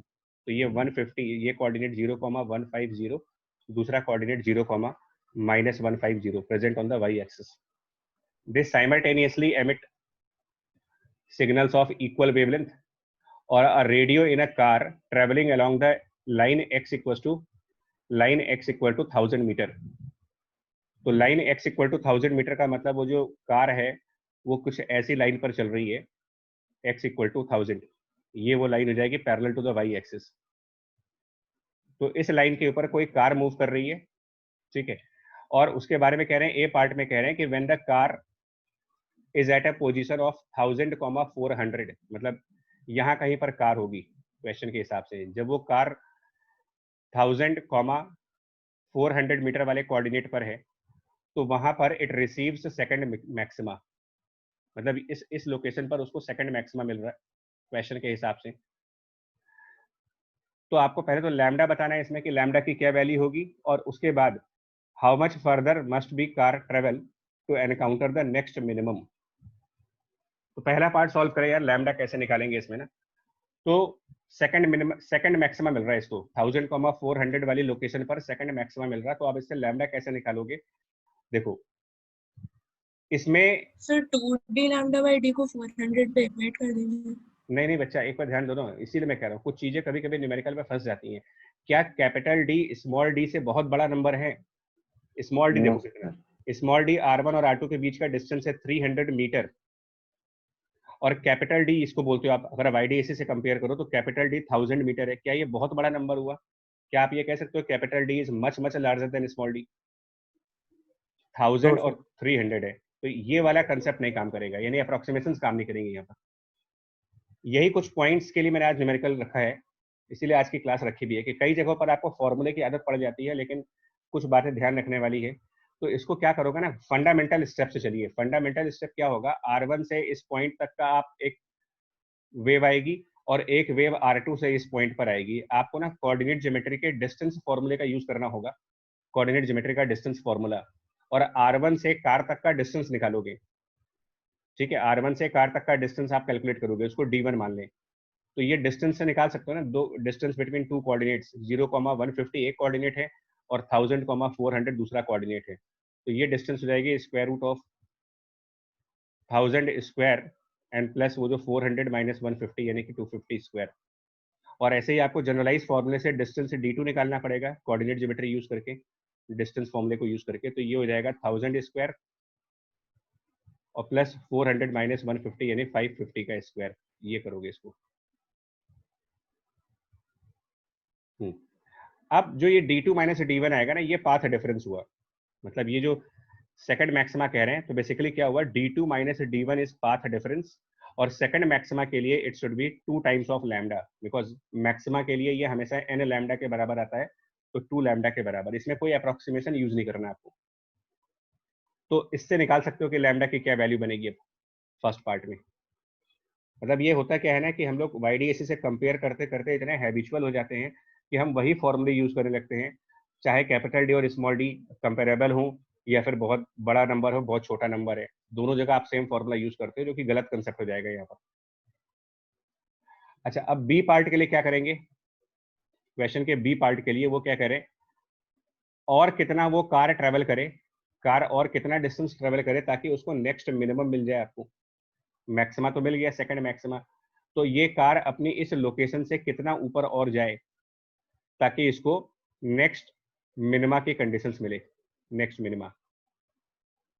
तो ये निकालने के लिए फिर से क्या करोगे, आप मान लो कि ये कार जो है वो y डिस्टेंस पे चली गई, टोटल उसका कोऑर्डिनेट मान लेते हैं कि नेक्स्ट मिनिमा वहां पर मिल रहा है जहां पर कोऑर्डिनेट 1000, y है, कोऑर्डिनेट 1000, y है। मतलब कि डिस्प्लेसमेंट y माइनस 400 हुआ इसका, how much further must the car travel. तो इसका आंसर बेसिकली y माइनस 400 देना पड़ेगा आपको। तो पहले हम y कैलकुलेट करेंगे और प्रोसेस वही लगाओगे, 0,150 से 1000, y का डिस्टेंस निकालोगे, फिर 0, माइनस 150 से 1000, y का डिस्टेंस निकालेंगे कोऑर्डिनेट ज्योमेट्री से, और उनको सब्ट्रैक्ट करेंगे। तो बेसिकली ये होगा, देखो सब्ट्रैक्ट करने पर क्या बनेगा, 0, माइनस 150 से जो डिस्टेंस आएगा वो हो जाएगा 1000 स्क्वायर प्लस y माइनस 150 यानी y प्लस 150 स्क्वायर एक डिस्टेंस, माइनस ऊपर वाले R1 से जो डिस्टेंस बनेगा वो हो जाएगा 1000 स्क्वायर प्लस y माइनस 150 का स्क्वायर। और इसको करेंगे किसके बराबर यार, क्योंकि मिनिमा मिल रहा है तो क्या करें, इसको किसके बराबर सर करें, 5 लैम्डा बाय 2 के करेंगे सर, प्लस लैम्डा बाय 2 कर देंगे। राइट, नेक्स्ट मिनिमा चाहिए। तो ऑलरेडी आप 2 लैम्डा के पाथ डिफरेंस पे थे, अब 2 लैम्डा के आगे कौन सा पाथ डिफरेंस होता है जहां मिनिमा आता है। तो मिनिमा आपको लैम्डा बाय 2 के ऑड मल्टीपल्स पर मिलता है, यानी लैम्डा बाय 2 पर मिलता है मिनिमा, 3 लैम्डा बाय 2 पर मिलेगा, 5 लैम्डा बाय 2 पर मिलेगा। तो इसमें से आप वो वाला नंबर लें जो 2 लैम्डा के जस्ट बाद में आएगा। तो 2 लैम्डा के जस्ट बाद जो नंबर आएगा वो आएगा 5 लैम्डा डिवाइडेड बाय 2, और ए वाले पार्ट में आप लैम्डा कैलकुलेट कर चुके हो। तो इससे आप निकालोगे कि y कितना होगा और फिर y माइनस 400 करके इसका डिस्प्लेसमेंट कैलकुलेट किया जाएगा। इस तरीके से इसका आंसर आएगा। ठीक है, पॉइंट समझ में आया ये चीज? यस मतलब अप्रोक्सीमेशन ना लगाइएगा, इसका ध्यान रखिएगा। अप्रोक्सीमेशन लगाने से हर जगह नहीं काम करता वो, मतलब कहीं कहीं पर चीजें चेंज करनी पड़ेंगी, इसीलिए कंसेप्चुअल टॉपिक है। नेक्स्ट, इसको देखो आप,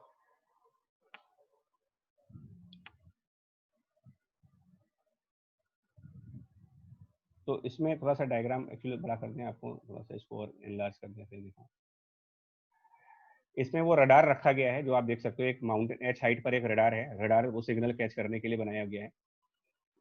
तो आप क्वेश्चन एक बार देख लो, पढ़ लो, है ना, काफी बड़ा क्वेश्चन है। तो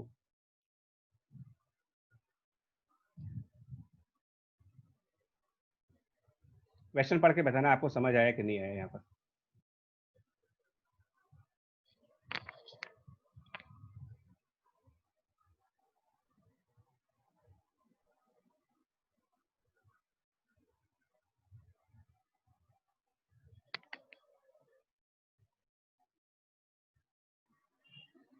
सो क्वेश्चन समझ में आ गया आप लोग को क्या है? काफी बड़ा क्वेश्चन है इसलिए, और मैंने आपको क्वेश्चन पढ़ने को दिया है ना कि एग्जामिनेशंस में क्या होता है ना, कभी कभी आप क्वेश्चन की रीडिंग में ही मिस्टेक कर जाते हो, तो मैंने इसलिए आपसे कहा कि क्वेश्चन आप पढ़ें, क्योंकि क्वेश्चन एक्सप्लेन करने के बाद तो आसान लगता है, रीड करने पर डिफिकल्ट लगता है। समझ आया आपको यहाँ पर हुआ क्या है?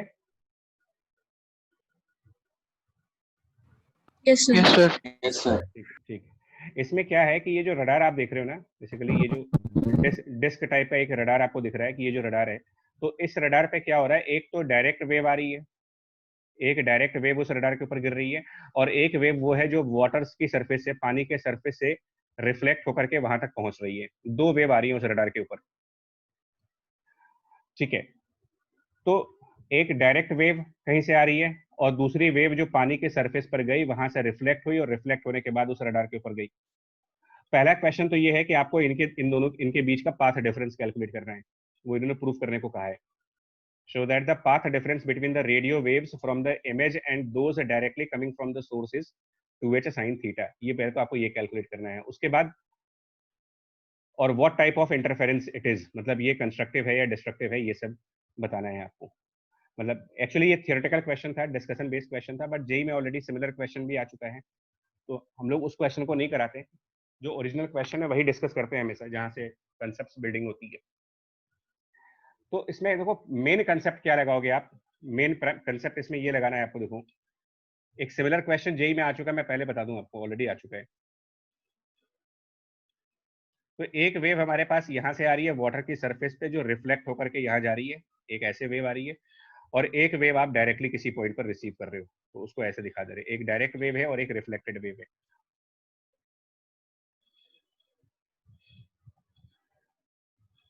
देखो बच्चा, ये डिस्टेंस आपने h कह रखा है इसमें, ये डिस्टेंस h है, और ये जो वाटर के सरफेस पर वेव आ रही है, ये थीटा एंगल पर भी आ रही है, ये भी दे रखा है कि ये वेव थीटा एंगल पर है।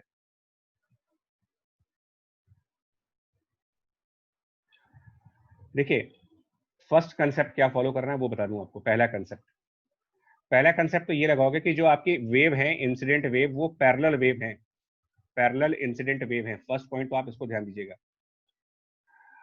पहला काम, कभी भी आपको पैरेलल इंसिडेंट वेव मिले, पीछे भी यही काम करवाया है आपसे, यहाँ पर भी यही काम करवा रहे हैं कि जब भी आपको पैरेलल इंसिडेंट वेव मिले तो सबसे पहले तो आप उसका एक वेव फ्रंट ड्रॉ करें, उसका वेव फ्रंट, ताकि आपको ये मालूम चले कि सेम फेज वाले पॉइंट्स कौन से हैं। और यही काम मुझे यहाँ पर भी करना पड़ेगा, सेम वर्किंग यहाँ पर भी करनी पड़ेगी। मैं क्या कर रहा हूँ, यहाँ से एक परपेंडिकुलर लाइन ड्रॉप करेंगे, जो पॉइंट ऑफ रिफ्लेक्शन है उससे एक लाइन ड्रॉ कर रहे हैं जो कि perpendicular to the upper wave है, मतलब ये 90 डिग्री, और ये परपेंडिकुलर लाइन हम कह देंगे कि ये हमारे लिए वेव फ्रंट हुआ, this is wave front point. और इस वेव फ्रंट के ऊपर आप एक पॉइंट यहाँ पर S1 मानेंगे, सोर्स 1, और उसी वेव फ्रंट पे यहाँ पर दूसरा पॉइंट मानेंगे जिसको हम सोर्स 2 कह देंगे, सोर्स 1 एंड सोर्स 2, और ये एक पॉइंट P है जहाँ पर इंटरफेरेंस आपको ऑब्जर्व करना है। तो YDAC के न्यूमेरिकल में या इंटरफेरेंस के किसी भी न्यूमेरिकल में ये बहुत इंपॉर्टेंट होता है कि आप ये पहले तो जज कर लो, पहले आप ये जज करें कि सोर्सेस कौन से लेने हैं आपको, दो सोर्सेस कौन से लेने हैं, बिकॉज जब तक आपको सोर्सेस आइडेंटिफाई नहीं होंगे पाथ कैलकुलेट नहीं कर पाओगे।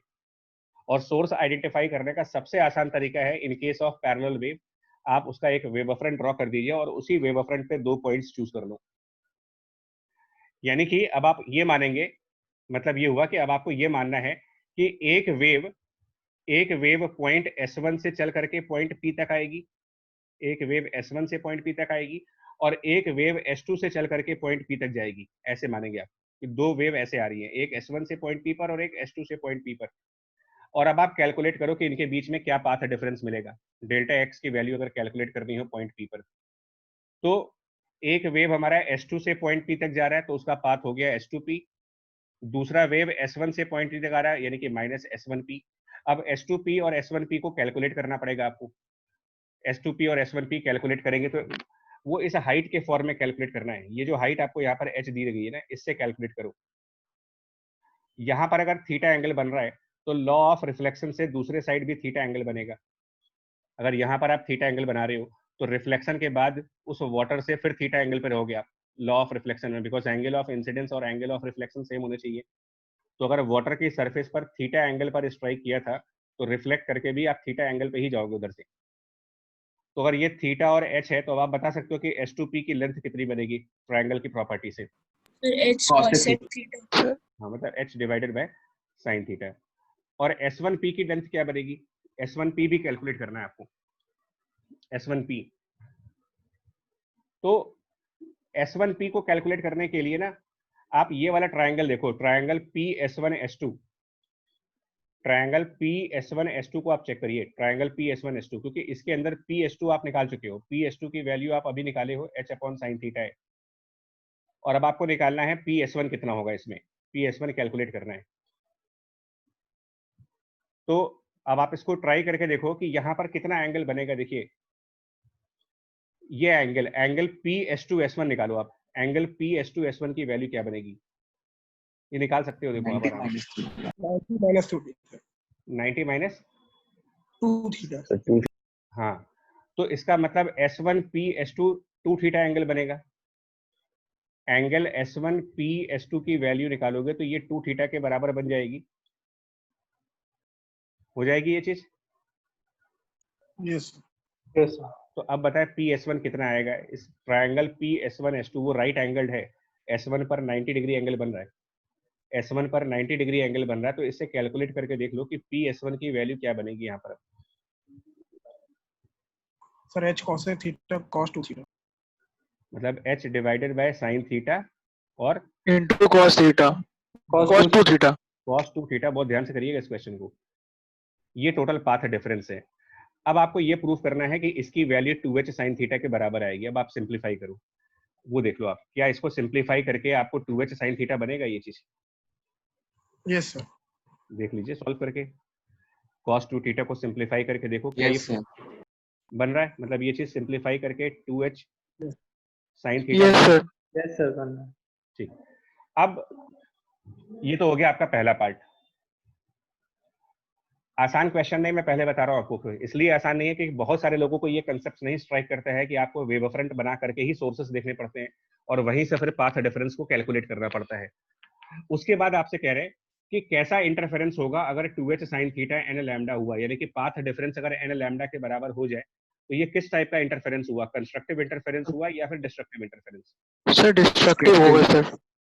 हाँ, यहाँ पर देखिए normally path difference n lambda पर आपसे कहा जाता है कंस्ट्रक्टिव।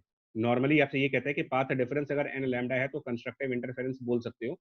यहाँ पर इसलिए नहीं बोल पाओगे क्योंकि इसमें से एक वेव रिफ्लेक्ट हो रही है यहाँ पर, और लॉयड्स मिरर के टाइम पर बताया था कि जब कोई एक वेव इंटरफेरेंस के पहले रिफ्लेक्ट हो चुकी हो, इंटरफेरेंस करने से पहले ही अगर वेव कोई रिफ्लेक्ट हो जाती है तो उसमें एक एक्स्ट्रा फेज आता है पाई का, और उस एक्स्ट्रा फेज पाई की वजह से जो कंडीशंस हैं कंस्ट्रक्टिव और डिस्ट्रक्टिव की वो इंटरचेंज करनी पड़ती हैं आपको।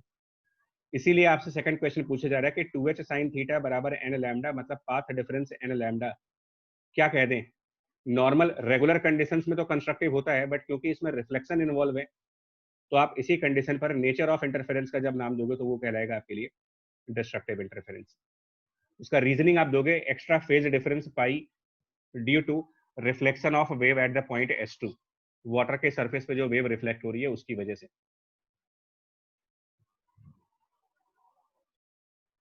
हो गया पॉइंट समझ में आपको? ये Yes, sir. चलिए नेक्स्ट, थिन फिल्म इंटरफेरेंस जो लास्ट क्लास में किया था उसके कुछ क्वेश्चंस करने हैं। Both sides of uniform film that has index of refraction n। चलो इसको करो आप। मतलब कोई एक थिन फिल्म है और उसके दोनों तरफ के बारे में आपसे कहा जा रहा है,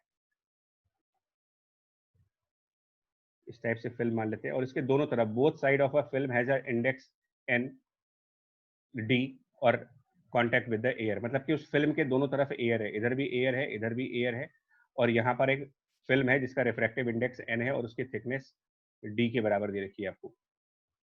नॉर्मल इंसिडेंस ऑफ लाइट चल रहा है आपका, मतलब बिल्कुल परपेंडिकुलरली लाइट आएगी, ऐसे नॉर्मली इंसिडेंट करानी है इस पे। और intensity minimum is observed in the reflected light at lambda 2। इसको समझो, intensity minimum is observed in the reflected light at lambda 2 और intensity maximum is observed at lambda 1। क्या मतलब हुआ? देखो, थिन फिल्म में आपसे ये कहा गया था कि जब कोई वेव आप इंसिडेंट कराते हो तो उस वेव के दो जगह से रिफ्लेक्शंस होते हैं। आप एक रिफ्लेक्शन लेते हो फिल्म के टॉप सरफेस से, reflection from the top surface of wave, और एक रिफ्लेक्शन लेना होता है आपको बॉटम ऑफ द फिल्म से, reflection from bottom of film. और इन दोनों के बीच में फेज डिफरेंस निकालते हो कि जो बॉटम ऑफ फिल्म से वेव रिफ्लेक्ट होती है और जो टॉप ऑफ फिल्म से वेव रिफ्लेक्ट होती है, इनमें क्या पाथ डिफरेंस बनेगा। तो टॉप ऑफ वेव, ऊपर वाली सरफेस से जो वेव रिफ्लेक्ट हो गई वो तो यहीं से वापस चली जाएगी, और दूसरी वेव पहले फिल्म के अंदर पेनिट्रेट करेगी, फिर फिल्म के बॉटम सरफेस से रिफ्लेक्ट होगी और फिर ये वापस यहाँ तक आती है। तो इनमें फेज डिफरेंस कैसे निकालते हो? तो इसका तरीका बताया गया था कि जो वेव 1 टॉप सरफेस से रिफ्लेक्ट हो रही है और वेव 2 जो बॉटम सरफेस से रिफ्लेक्ट हो रही है, उसमें वेव 2 ज्यादा डिस्टेंस कवर कर रही है। और इनफैक्ट कितना ज्यादा डिस्टेंस कवर कर रही है ये पीछे सर बताया 2t 2d। तो 2d का जब वो डिस्टेंस कवर करेगी और divided by speed in that film c divided by mu करके, यानी c by n।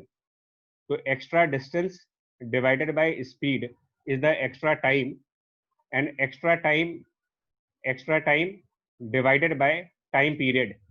Extra time divided by time period is extra number of oscillations, and extra number of oscillations multiplied by 2 pi, इसको कहा गया था कि ये इसके लिए फेज डिफरेंस की वैल्यू बनेगी।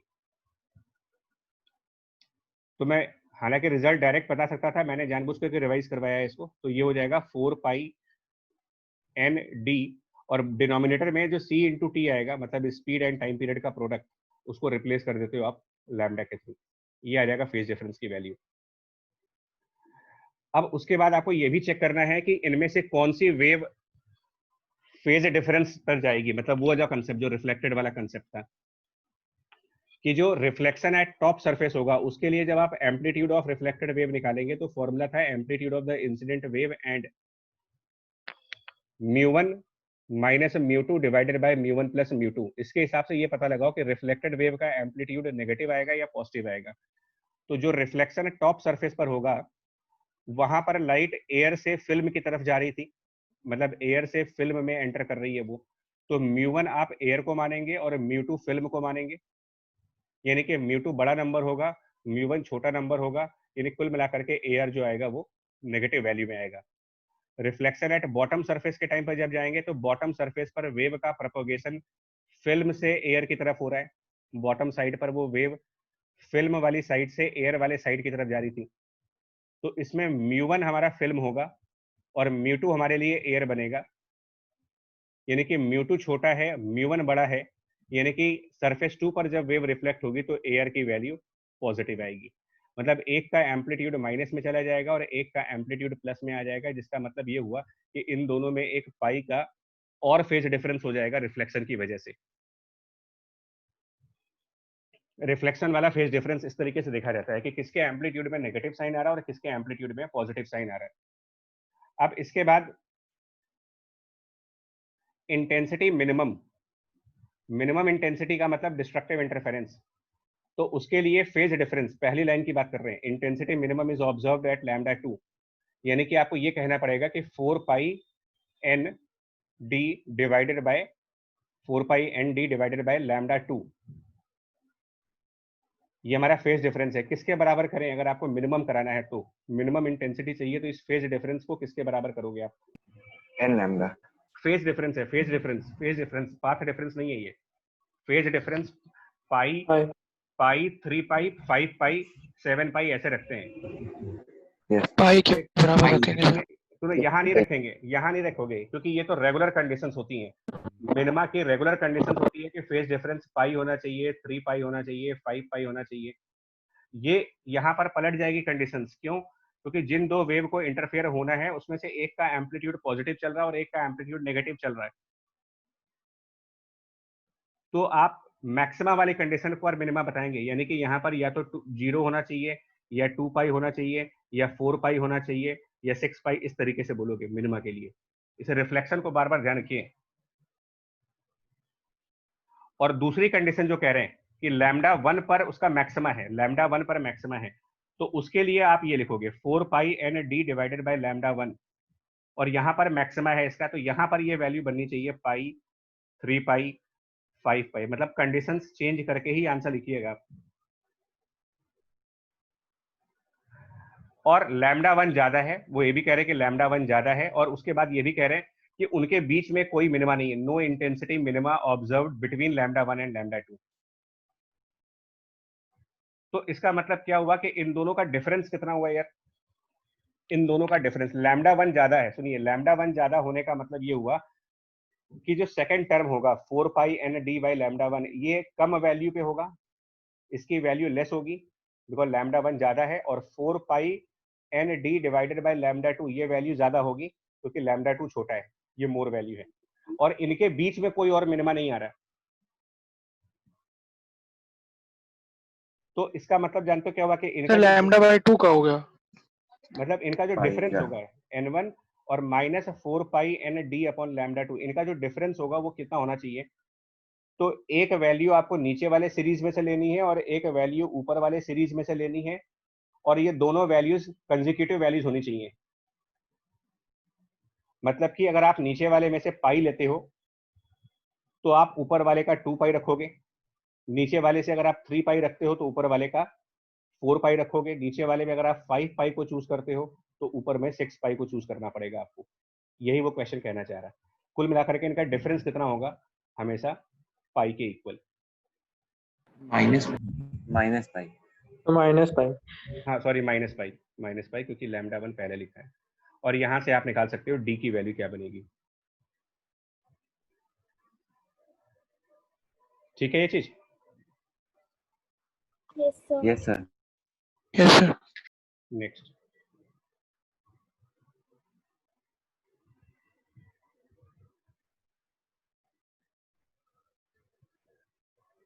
इसको देखो, a soap film is contained with a rectangular wire frame. ये भी अच्छा क्वेश्चन है। अच्छा, इस क्वेश्चन को करने से पहले ना मैं आपको एक ये क्वेश्चन कराता हूँ, पहले ये सिमिलर क्वेश्चन ही है, इसको देखो आप।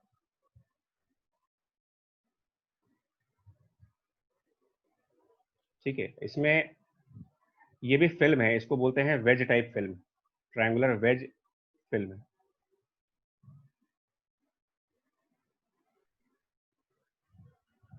ठीक है, अब इसमें फिल्म क्या है बता दें आपको, इसमें किस तरीके से फिल्म बनती है, मतलब कहां पर फिल्म बन रही है इसमें। इसमें जो आपको ये ऊपर वाली सरफेस दिख रही है ना, ये कोई ग्लास की प्लेट है, ये भी ग्लास है, और जो नीचे हॉरिजॉन्टल सरफेस देख रहे हैं ये भी ग्लास है। ये दो ग्लास की प्लेट्स हैं और उनके बीच में ना एयर है, दोनों ग्लास के बीच में एयर है। इसको आप ऐसे समझेंगे, मतलब एयर की फिल्म बन रही है, बेसिकली एयर की फिल्म है दो between the to glass.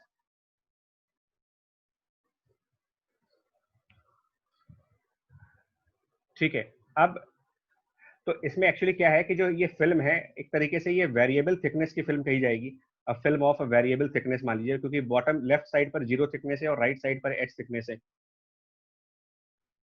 Variable thickness film आप मान लें इसको। और देखो लॉजिक समझना आप क्या कहने जा रहे हैं कि ये जो फिल्म है इसको थोड़ा सा बिगर फिगर में दिखाएं आपको, 2 डायमेंशनल फिगर में। आप इधर देखो, आपको एक तरीके से ये इस तरीके का है, वेज टाइप की फिल्म है और बीच में एयर है। ये दो ब्लैक कलर की लाइंस हमारे लिए ग्लास को इंडिकेट कर रही है, मतलब ये भी ग्लास है, ये भी ग्लास है, और उसके बीच में हमारे पास एयर को ट्रैप किया हमने। और कोई लाइट इस ग्लास के ऊपर इंसिडेंट हुई है, मान लो ऊपर वाले साइड से, यहाँ से कोई लाइट इंसिडेंट हुई, तो एक्चुअली पूरे ग्लास पर हो रही है वो लाइट, पूरे ग्लास पर इंसिडेंट हो रही है, सिर्फ एक जगह पर इंसिडेंट नहीं हो रही है, वो पूरे ग्लास पर ही इंसिडेंट हो रही है थ्रू आउट, मतलब पूरा पूरा ग्लास सरफेस इसका इंसिडेंट कराया जा रहा है इस तरीके से पैरेलल बीम के थ्रू। क्वेश्चन में ये सब दिया गया आपको। लेकिन होगा क्या, जो ये आप वेव देख रहे हो इसमें से कोई एक पर्टिकुलर वेव की अगर हम बात करें तो उस वेव का एक एक पोर्शन, मतलब एक पार्ट उस वेव का ऊपर वाले सरफेस से ही रिफ्लेक्ट हो जाएगा। मैं थोड़ा सा एंगल पे दिखा रहा हूँ आपको क्लैरिटी के लिए, जस्ट क्लैरिटी के लिए दिखा रहा हूँ। एक वेव एयर के टॉप सरफेस से रिफ्लेक्ट होगी और दूसरी वेव पहले उस एयर में अंदर जाएगी और नीचे वाली ग्लास प्लेट से रिफ्लेक्ट होकर के और फिर वो बाहर की तरफ आएगी। मैंने एंगल पर दिखाया है, बट ये सब कुछ एंगल पे हो नहीं रहा है, वो सब एक लाइन पे ही है, स्ट्रेट लाइंस पे है सब कुछ। तो ये दो वेव कौन सी हैं जो आपस में इंटरफेयर करेंगे, पहले तो ये आइडेंटिफाई करना पड़ेगा आपको। तो एक वेव जो एयर के टॉप सरफेस से रिफ्लेक्ट होगी, दूसरी वेव जो एयर के बॉटम सरफेस से रिफ्लेक्ट होगी। फिल्म के केस में हमेशा आपको ये देखना है, फिल्म वाले केसेस में दो रिफ्लेक्शंस आप हमेशा कहां से देखोगे, first reflection top of film से और second reflection bottom of film से। और फिल्म यहाँ पर एयर है, बता दें कि दोनों ग्लास के बीच में जो एयर है वो एयर की फिल्म है, तो एयर का टॉप सरफेस और एयर के बॉटम सरफेस से दो रिफ्लेक्शंस हो रहे हैं। अब अगर हम ये माने कि जो ये वेव है यहाँ पर थिकनेस की वैल्यू t है, मतलब यहाँ पर थिकनेस को y मान लेते हैं, सपोज ये y थिकनेस है यहाँ पर, तो सेम लॉजिक जो पीछे लगाया आपने कि अगर ये y थिकनेस है तो जो वेव 2 है वो 2y डिस्टेंस ज्यादा कवर करेगी, y डिस्टेंस वो नीचे जाने में करेगी और y डिस्टेंस ऊपर आने में कवर करेगी। मतलब वेव 2 वेव 1 के कंपेयर में 2y एक्स्ट्रा पाथ कवर कर रही है, बट ये एक्स्ट्रा पाथ कौन से मीडियम में कवर कर रहा है, वो वेव 2 का ये जो 2y डिस्टेंस आप देख रहे हो एडिशनल पाथ, उसके लिए मीडियम Air. कौन सा, एयर। तो air divided by speed in air करिए, ये हो गया एक्स्ट्रा टाइम, ये हो गया एक्स्ट्रा टाइम। और फिर इस एक्स्ट्रा टाइम को same process divided by time period and multiplied by 2 पाई, बस ये हो गया फेज डिफरेंस की वैल्यू।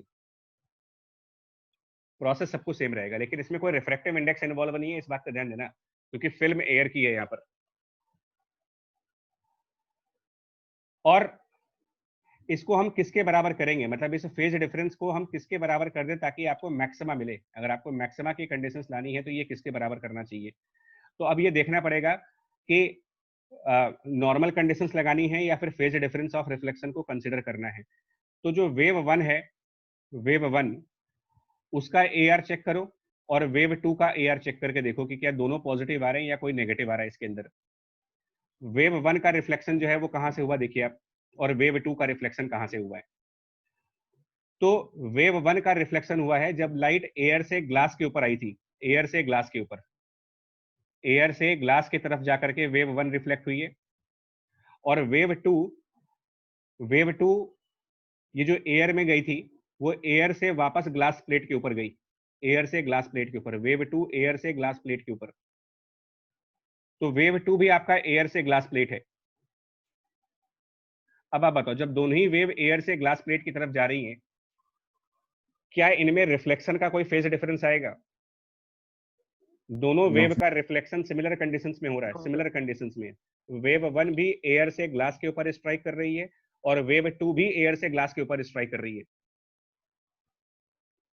फर्स्ट रिफ्लेक्शन भी एयर टू ग्लास है, सेकंड रिफ्लेक्शन भी आपका एयर टू ग्लास है, दोनों रिफ्लेक्शन सिमिलर होंगे। तो अगर माइनस में आएंगे तो दोनों माइनस में आएंगे, प्लस में आएंगे तो दोनों प्लस में आएंगे। इसका मतलब यहाँ पर रिफ्लेक्शन वाला कोई एक्स्ट्रा फेज डिफरेंस नहीं है। और जब रिफ्लेक्शन वाला एक्स्ट्रा फेज डिफरेंस नहीं है तो मुझे क्या करना चाहिए फिर? अगर इसको अब आप ट्राई करके बताओ क्या आंसर लिखना चाहिए मेरे को। 0 2 पाई 4 पाई।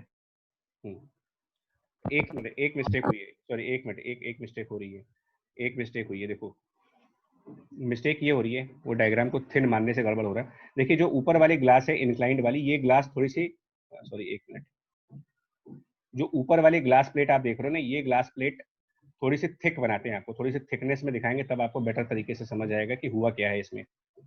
मैंने ग्लासेस की थिकनेस को ड्रॉ कर दे रहा हूँ, इनको थोड़ा सा मोटी ग्लास प्लेट्स दिखाएंगे तब आप बेटर अंडरस्टैंडिंग कर पाओगे कि कौन सा रिफ्लेक्शन कहाँ से हो रहा है।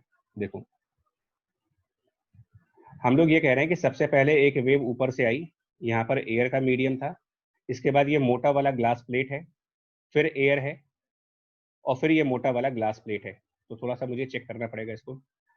फर्स्ट वाली वेव जो ऊपर आई है, क्योंकि फिल्म आपकी एयर है, इस बात को ध्यान रखिएगा, एयर की फिल्म, तो एयर का टॉप सरफेस किसको मानेंगे? मैं इसका नाम दे देता हूँ। सपोज ये 1 2 है और ये 3 4 है, ये 3 5 है और ये कुछ मान लो 6 7 है। तो एयर का टॉप सरफेस किसको बोलेंगे? एयर का टॉप सरफेस, एयर ये है दोनों ग्लास के बीच वाला, ये पोर्शन एयर है, सर 3 4 को बोलेंगे एयर। हाँ, एयर का टॉप सरफेस तो 3 4 माना जाएगा ना।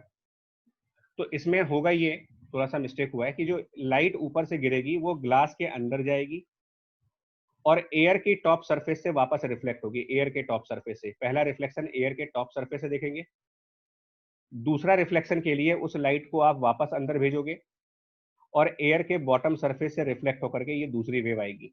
ये दो वेव ऐसे रिफ्लेक्ट होंगी, वन एयर के टॉप सरफेस से, दूसरी एयर के बॉटम सरफेस से। तो जो फर्स्ट वेव का रिफ्लेक्शन है उसमें मिस्टेक हुई है। फर्स्ट वेव का रिफ्लेक्शन एयर टू ग्लास नहीं है। फर्स्ट वेव देखिए एयर से ग्लास को पेनिट्रेट करेगी और तब जाकर के, मतलब जो ऊपर की ग्लास प्लेट है, ऊपर की ग्लास प्लेट का लोअर सरफेस एयर की फिल्म का टॉप सरफेस माना जाएगा। एग्री करते हो इस पर आप कि ऊपर वाली ग्लास का लोअर सरफेस यानी कि 3/4 एयर के लिए टॉप सरफेस का काम करेगा। वो होगा ये चीज? Yes sir. Yes sir. तो जो वन वाला रिफ्लेक्शन है वो बेसिकली ग्लास टू एयर है, वो गलत लिख दिया हमने यहाँ पर। वन वाला रिफ्लेक्शन एयर टू ग्लास नहीं है, वन वाला रिफ्लेक्शन जो होगा वो ग्लास टू एयर माना जाएगा। हाँ, लेकिन जो टू वाला रिफ्लेक्शन है वो सही है। टू वाला रिफ्लेक्शन एयर से ग्लास की सरफेस पर हुआ है। तो सेकंड रिफ्लेक्शन आपका एयर टू ग्लास है, फर्स्ट रिफ्लेक्शन आपका ग्लास टू एयर है। तो अब इसमें एक ग्लास टू एयर होने का मतलब कि म्यू1 ज्यादा हो जाएगा, म्यू1 ग्लास का हो जाएगा और म्यू2 एयर का हो जाएगा। और दूसरे वाले में जब एयर से ग्लास चलेंगे तो एयर को म्यू1 मानेंगे और ग्लास को म्यू2 मानेंगे।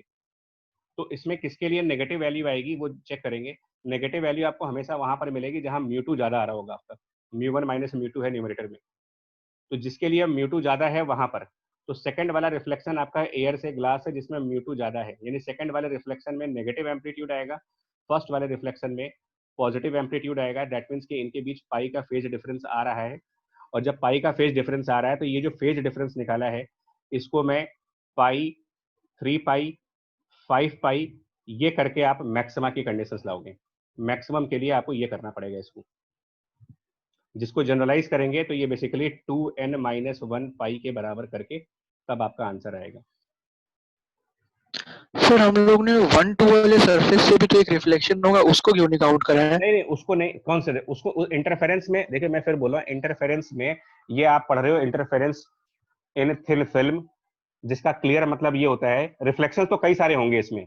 बिल्कुल सही है कि जो ऊपर वाली ग्लास प्लेट का सरफेस 1-2 है वहां से भी रिफ्लेक्शन होगा, ठीक है। इसमें रिफ्लेक्शन बिल्कुल, इसमें कोई डाउट नहीं है कि यहाँ पर लाइट रिफ्लेक्ट नहीं होगी। मतलब जो आपका सरफेस 1-2 है यहाँ से भी लाइट वापस रिफ्लेक्ट होगी। लेकिन हम जो इंटरफेरेंस यहाँ पर पढ़ रहे हैं या जिस इंटरफेरेंस के लिए हमसे क्वेश्चन पूछा जा रहा है वो इंटरफेरेंस 1 और 2 का लेकर के क्वेश्चन पूछा जा रहा है आपसे। रिफ्लेक्शन होगा, रिफ्लेक्शन कई जगहों पे होंगे, लेकिन आप किन दो वेव के इंटरफेरेंस को स्टडी कर रहे हो ये पूछा जा रहा है। मतलब अगर हम प्रैक्टिकल बात करेंगे तो 3 वेव इंटरफेयर करेंगी यहाँ पर। इनफैक्ट 3 नहीं 4 वेव इंटरफेयर करेंगे। अगर आप प्रैक्टिकली बात करोगे तो एक और वेव अभी ऊपर आएगी। वो कौन सी वेव होगी? जो लोअर वाली ग्लास प्लेट है उसके बॉटम सरफेस यानी कि 6-7 से। बट प्रॉब्लम में इंटरफेरेंस इन थिन फिल्म की जितनी भी प्रॉब्लम्स आपको करनी है उसमें इस बात का ध्यान रखेंगे कि आपको जो इंटरफेरेंस को जिस इंटरफेरेंस का रिजल्ट आपको देना है वो इन दो वेव का हमेशा देना पड़ेगा। फिल्म की टॉप सरफेस से जो वेव रिफ्लेक्ट हुई है और फिल्म के बॉटम सरफेस से जो वेव रिफ्लेक्ट हुई है, सिर्फ इन दोनों पर फोकस करिएगा। और बाकी कोई रिफ्लेक्शंस अगर हो रहे हैं तो उनको इग्नोर करना है मेरे को।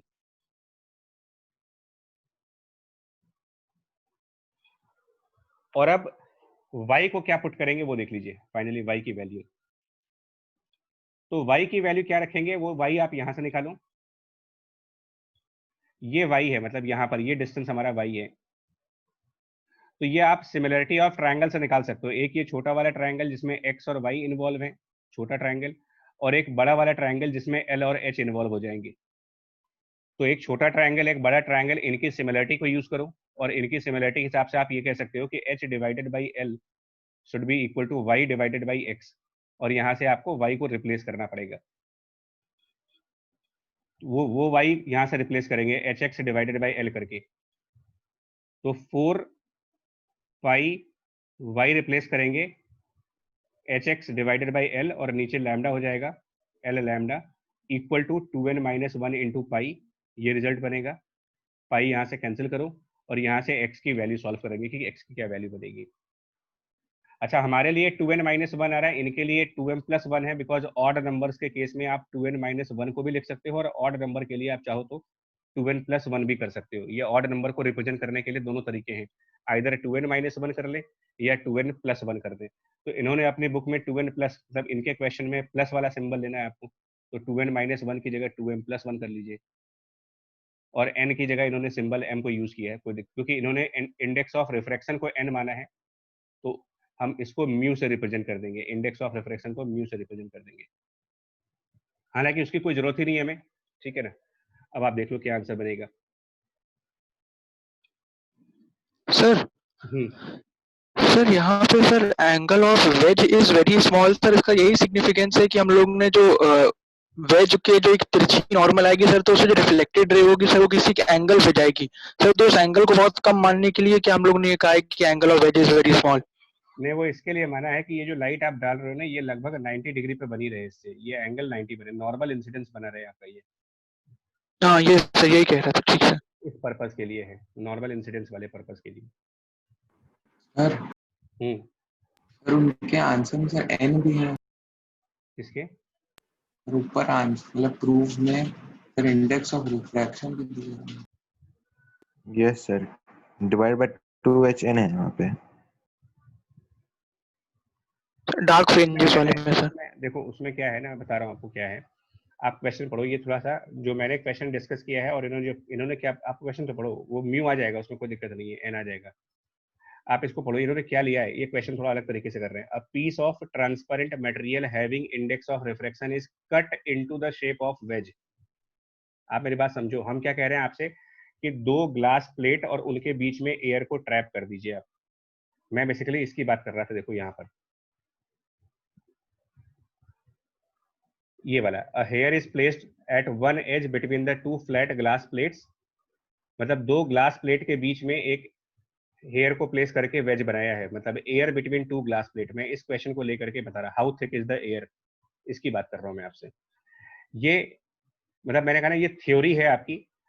इस न्यूमेरिकल में जो सामने अभी तुम्हारे सामने न्यूमेरिकल है वो थोड़ा अलग है, उसमें दो ग्लास प्लेट के बीच में एयर को नहीं रखा जा रहा है, दो ग्लास के बीच में एयर नहीं है। आप पढ़ो, a piece of transparent material having index of refraction and is cut into the shape of wedge, मतलब यहाँ कोई ग्लास प्लेट नहीं है, सिर्फ एक मटेरियल है और उसी को वेज के फॉर्म में काटा गया है। नहीं है बात समझ में क्या हो रहा है इसमें? यस हाँ, सर हमने दूसरा क्वेश्चन करा है। नहीं, हमने एक्चुअली अपने दो पर्पस पूरे किए हैं, क्योंकि ये दोनों ही क्वेश्चंस आते हैं।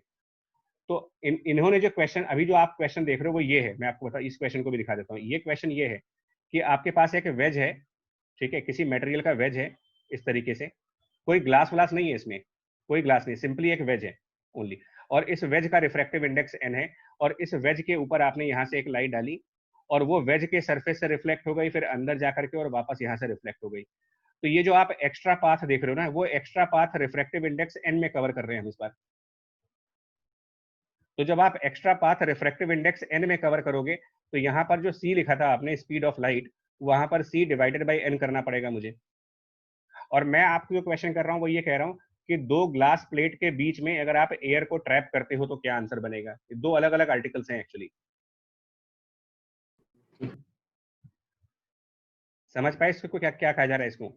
यस सर बहुत ध्यान से करना है, क्योंकि ये ट्रायंगुलर फिल्म वाले क्वेश्चन थोड़े डिफिकल्ट हो जाते हैं, मतलब नॉर्मल फिल्म वाले तो हो जाते हैं, बट अब इस ट्रायंगुलर फिल्म में प्रॉब्लम क्या होती है ना कि y जो है, y वो एक वेरिएबल वैल्यू है। अब इसको आगे समझाते हैं आपको। देखो एक मिनट, पहले आप यहाँ तक लिखो, यहाँ तक के बाद अब आप समझो इसका क्या मतलब है, इसका मतलब समझाते हैं आपको। देखो थोड़ा सा फिगर को हम 2 डायमेंशन में ड्रॉ करने की कोशिश करेंगे, मतलब इमेजिन करना आप भी मेरे साथ साथ, अगर कर पाए तो।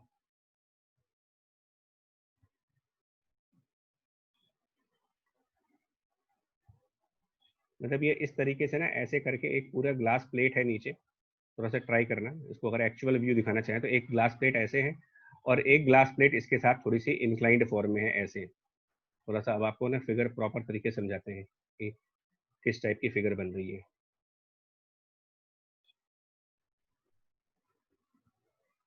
ठीक है, थोड़ा सा आप इसको ना इमेजिनेशन स्ट्रांग रखिएगा।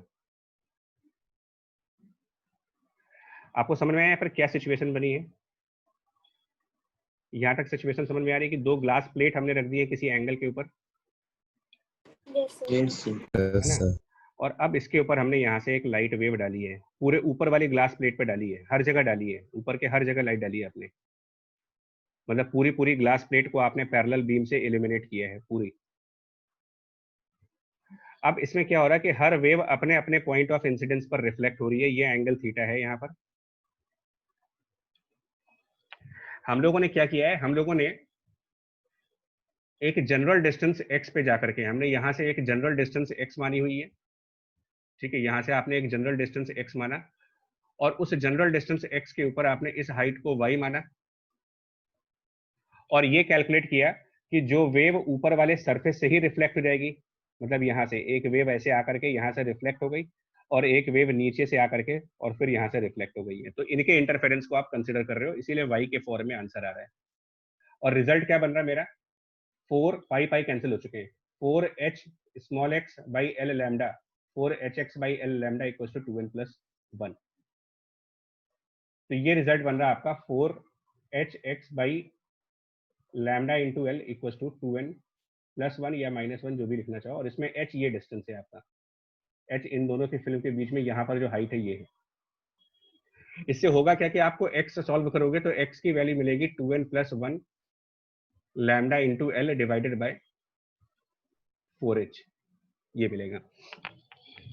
अब आप क्या करोगे ना, आप इसमें n की वैल्यू पुट करो, तो n की वैल्यू 0 रखेंगे तो x equal to lambda l upon 4h पहला आंसर होगा। n की वैल्यू 1 पुट करेंगे तो 3 लैम्डा l अपॉन 4h होगा। x की वैल्यू n की वैल्यू नेक्स्ट वाली पुट करोगे तो 5 लैम्डा l अपॉन 4h होगा एंड इस तरीके से सीरीज मिलेगी आपको। मतलब क्या हुआ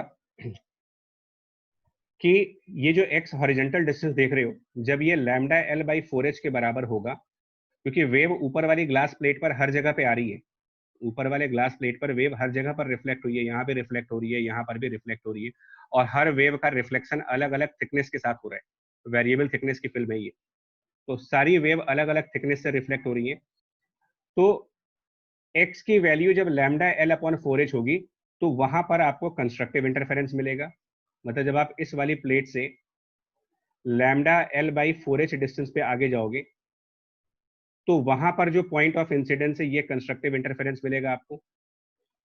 फिर लेफ्ट वाली एज से 3 lambda l by 4h distance जब आगे जाएंगे, 3 लैम्डा बाई 4h डिस्टेंस आगे जाओगे लेफ्ट वाली एज से, तो वहां वाली वेव जो रिफ्लेक्ट होगी वो भी कंस्ट्रक्टिव इंटरफेरेंस देगी। फिर ऐसे ही लेफ्ट वाली एज से 5 lambda l by 4h distance पे जाएंगे तो जो वेव रिफ्लेक्ट होगी ये कंस्ट्रक्टिव इंटरफेरेंस प्रोवाइड करेंगे आपको। और इस तरीके से आप ये निकाल सकते हो कि टोटल कितने कंस्ट्रक्टिव इंटरफेरेंस मिलेंगे, क्योंकि अल्टीमेटली जो प्लेट है उसकी टोटल लेंथ आपको दे रखी गई है, टोटल लेंथ आपकी l है।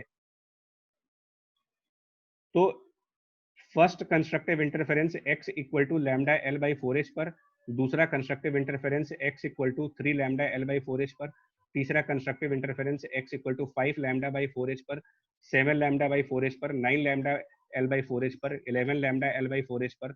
इस तरीके से करते करते आपको फाइनली l तक जाना पड़ेगा, तो ये काउंट हो जाएगा कि कितने मैक्सिमाज मिलेंगे आपको। हुआ क्लियर ये चीज?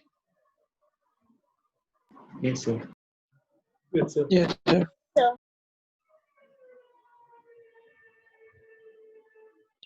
ये क्वेश्चन अलग है, इस क्वेश्चन को हम भेज देंगे, आप इसको भी ट्राई करना, बट ये क्वेश्चन अलग है, ये wedge air between two glass plate एक अलग क्वेश्चन है, और ये जो क्वेश्चन यहाँ पर है ये भी सिमिलर है। मतलब मैं इसमें सारे क्वेश्चन नहीं कराऊंगा आपको, मैं देखो ये क्वेश्चन सोप फिल्म का है, मैंने जो डिस्कस किया है वो एयर फिल्म का है, और सामने जो क्वेश्चन है वो किसी ट्रांसपेरेंट मटेरियल का वेज है। 3 अलग अलग आर्टिकल्स हैं यहाँ पर तीनों के पीछे एक बेसिक चीज ये है कि तीनों वेज टाइप के फॉर्म में है।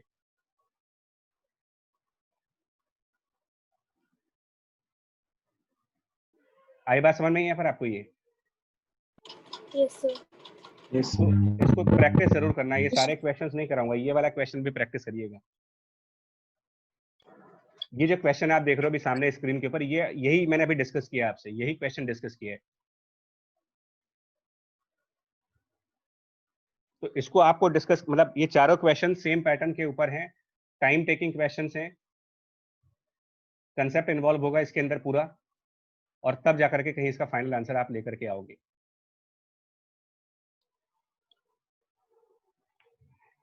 ये एक और है, एक और क्वेश्चन है फिल्म के ऊपर ही। Planar monochromatic wave falls upon a thin layer of liquid which rests on a glass plate. समझिएगा क्वेश्चन ध्यान से। ग्लास प्लेट के ऊपर लिक्विड की लेयर, तो यहाँ पर आप ग्लास प्लेट दिखा दें और इसके ऊपर आप कह सकते हो कि लिक्विड है, इसके ऊपर एक लिक्विड की लेयर कह सकते हैं ग्लास के ऊपर।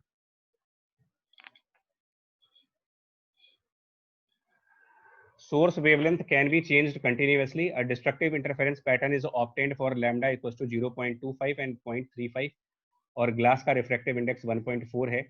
Can I prove that the refractive index of liquid must be lower than 1.45? तो लिक्विड का रिफ्रैक्टिव इंडेक्स म्यू एल जो कि पता नहीं, लेकिन ग्लास का रिफ्रैक्टिव इंडेक्स 1.45 दे रखा है इन्होंने, ठीक है, और इसके नीचे एयर मान लेंगे जब कुछ नहीं बोला गया तो, और इसमें हम ऊपर पर एक लाइट वेव डाल रहे हैं यहाँ से।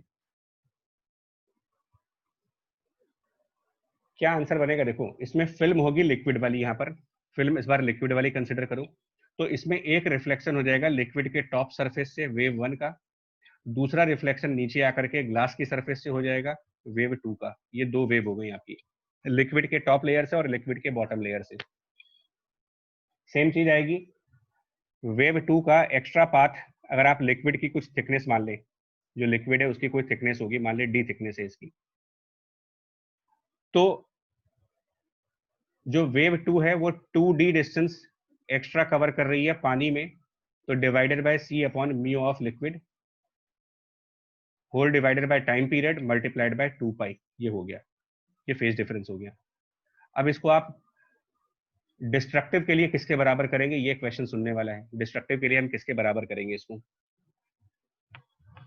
तो वेव 1 का रिफ्लेक्शन तब हो रहा है जब वो एयर से लिक्विड में गया है, और वेव 2 का रिफ्लेक्शन तब हो रहा है जब वो लिक्विड से ग्लास में गया है। ये दो केसेस हैं, एक एयर टू लिक्विड है और दूसरा लिक्विड टू ग्लास है।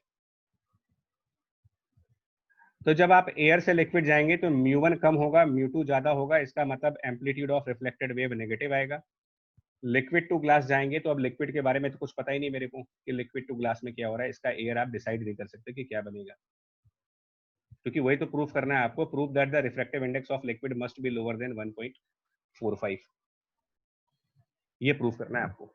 लेकिन उसके बारे में इन्होंने कह रहा है कि destructive interference pattern is obtained for the wavelength 0.25 micrometre and 0.35 micrometer.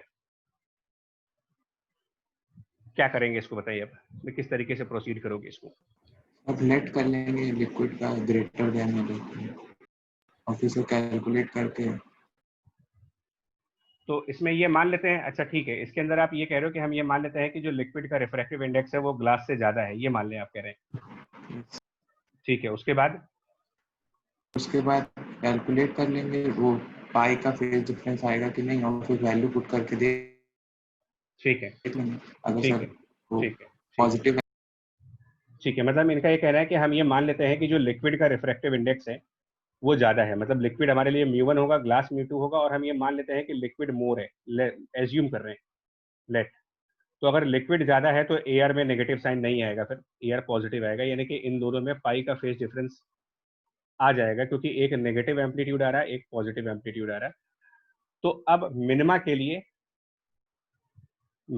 लिए ये जो फेज डिफरेंस कैलकुलेट हो रहा है ये वापस वही आ जाएगा 4 pi D upon 4 pi D upon lambda into mu, mu ऊपर चला जाएगा, 4 pi D mu L upon lambda. इसको रखोगे किसके बराबर? अगर हमने ये मान लिया है कि लिक्विड का रिफ्रैक्टिव इंडेक्स ज़्यादा है ग्लास से, अगर ये मान लिया है, तो फर्स्ट वेव का एम्पलीट्यूड नेगेटिव है, दूसरी वाली वेव का एम्पलीट्यूड पॉजिटिव है, यानी इनमें पाई का फेज डिफरेंस है। तो मिनिमा लाने के लिए आप कंडीशंस को बदलिए, 0, 2 पाई, 4 पाई, इस तरीके से 6 पाई एंड सो ऑन, इस तरीके से आप इसकी वैल्यू पुट करेंगे मिनिमा लाने के लिए। और यहाँ से आपको म्यूएल की वैल्यू चेक करनी पड़ेगी कि म्यूएल की क्या वैल्यू बन रही है। हम लोगों ने ये माना है कि वो ज़्यादा है, हो सकता है कि ये ज़्यादा ना है। और लैम्डा की 2 कंसेक्यूटिव वैल्यूज आपको दे रखी है कि लैम्डा की एक कंसेक्यूटिव वैल्यू, 2 कंसेक्यूटिव वैल्यूज में से एक 0.25 माइक्रोमीटर है और दूसरा 0.35 माइक्रोमीटर है। इन दोनों पर आपको डिस्ट्रक्टिव इंटरफेरेंस मिल रहा है। Observed obtained for the wavelength 0.25 micrometre and 0.35 micrometer.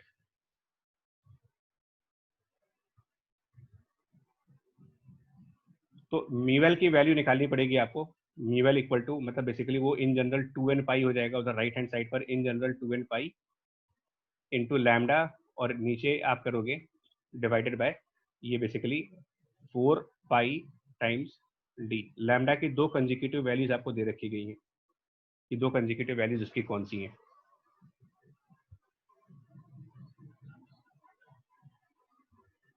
आया पॉइंट समझ में आपको ये? Yes sir. ठीक है, तो इसका भी आपको आंसर देना पड़ेगा, आंसर सबमिट करेंगे। एक ये क्वेश्चन और है, ये बेसिकली न्यूटन रिंग पर है। न्यूटन रिंग, ये भी एक इंटरफेरेंस का ही टॉपिक है।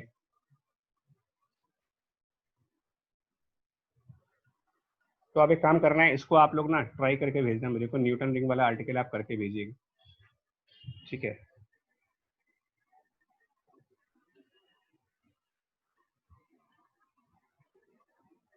इसको आप आंसर बाद में चेक करेंगे, ठीक है? टाइम ओवर हो गया, चलो अब इतने रखते हैं।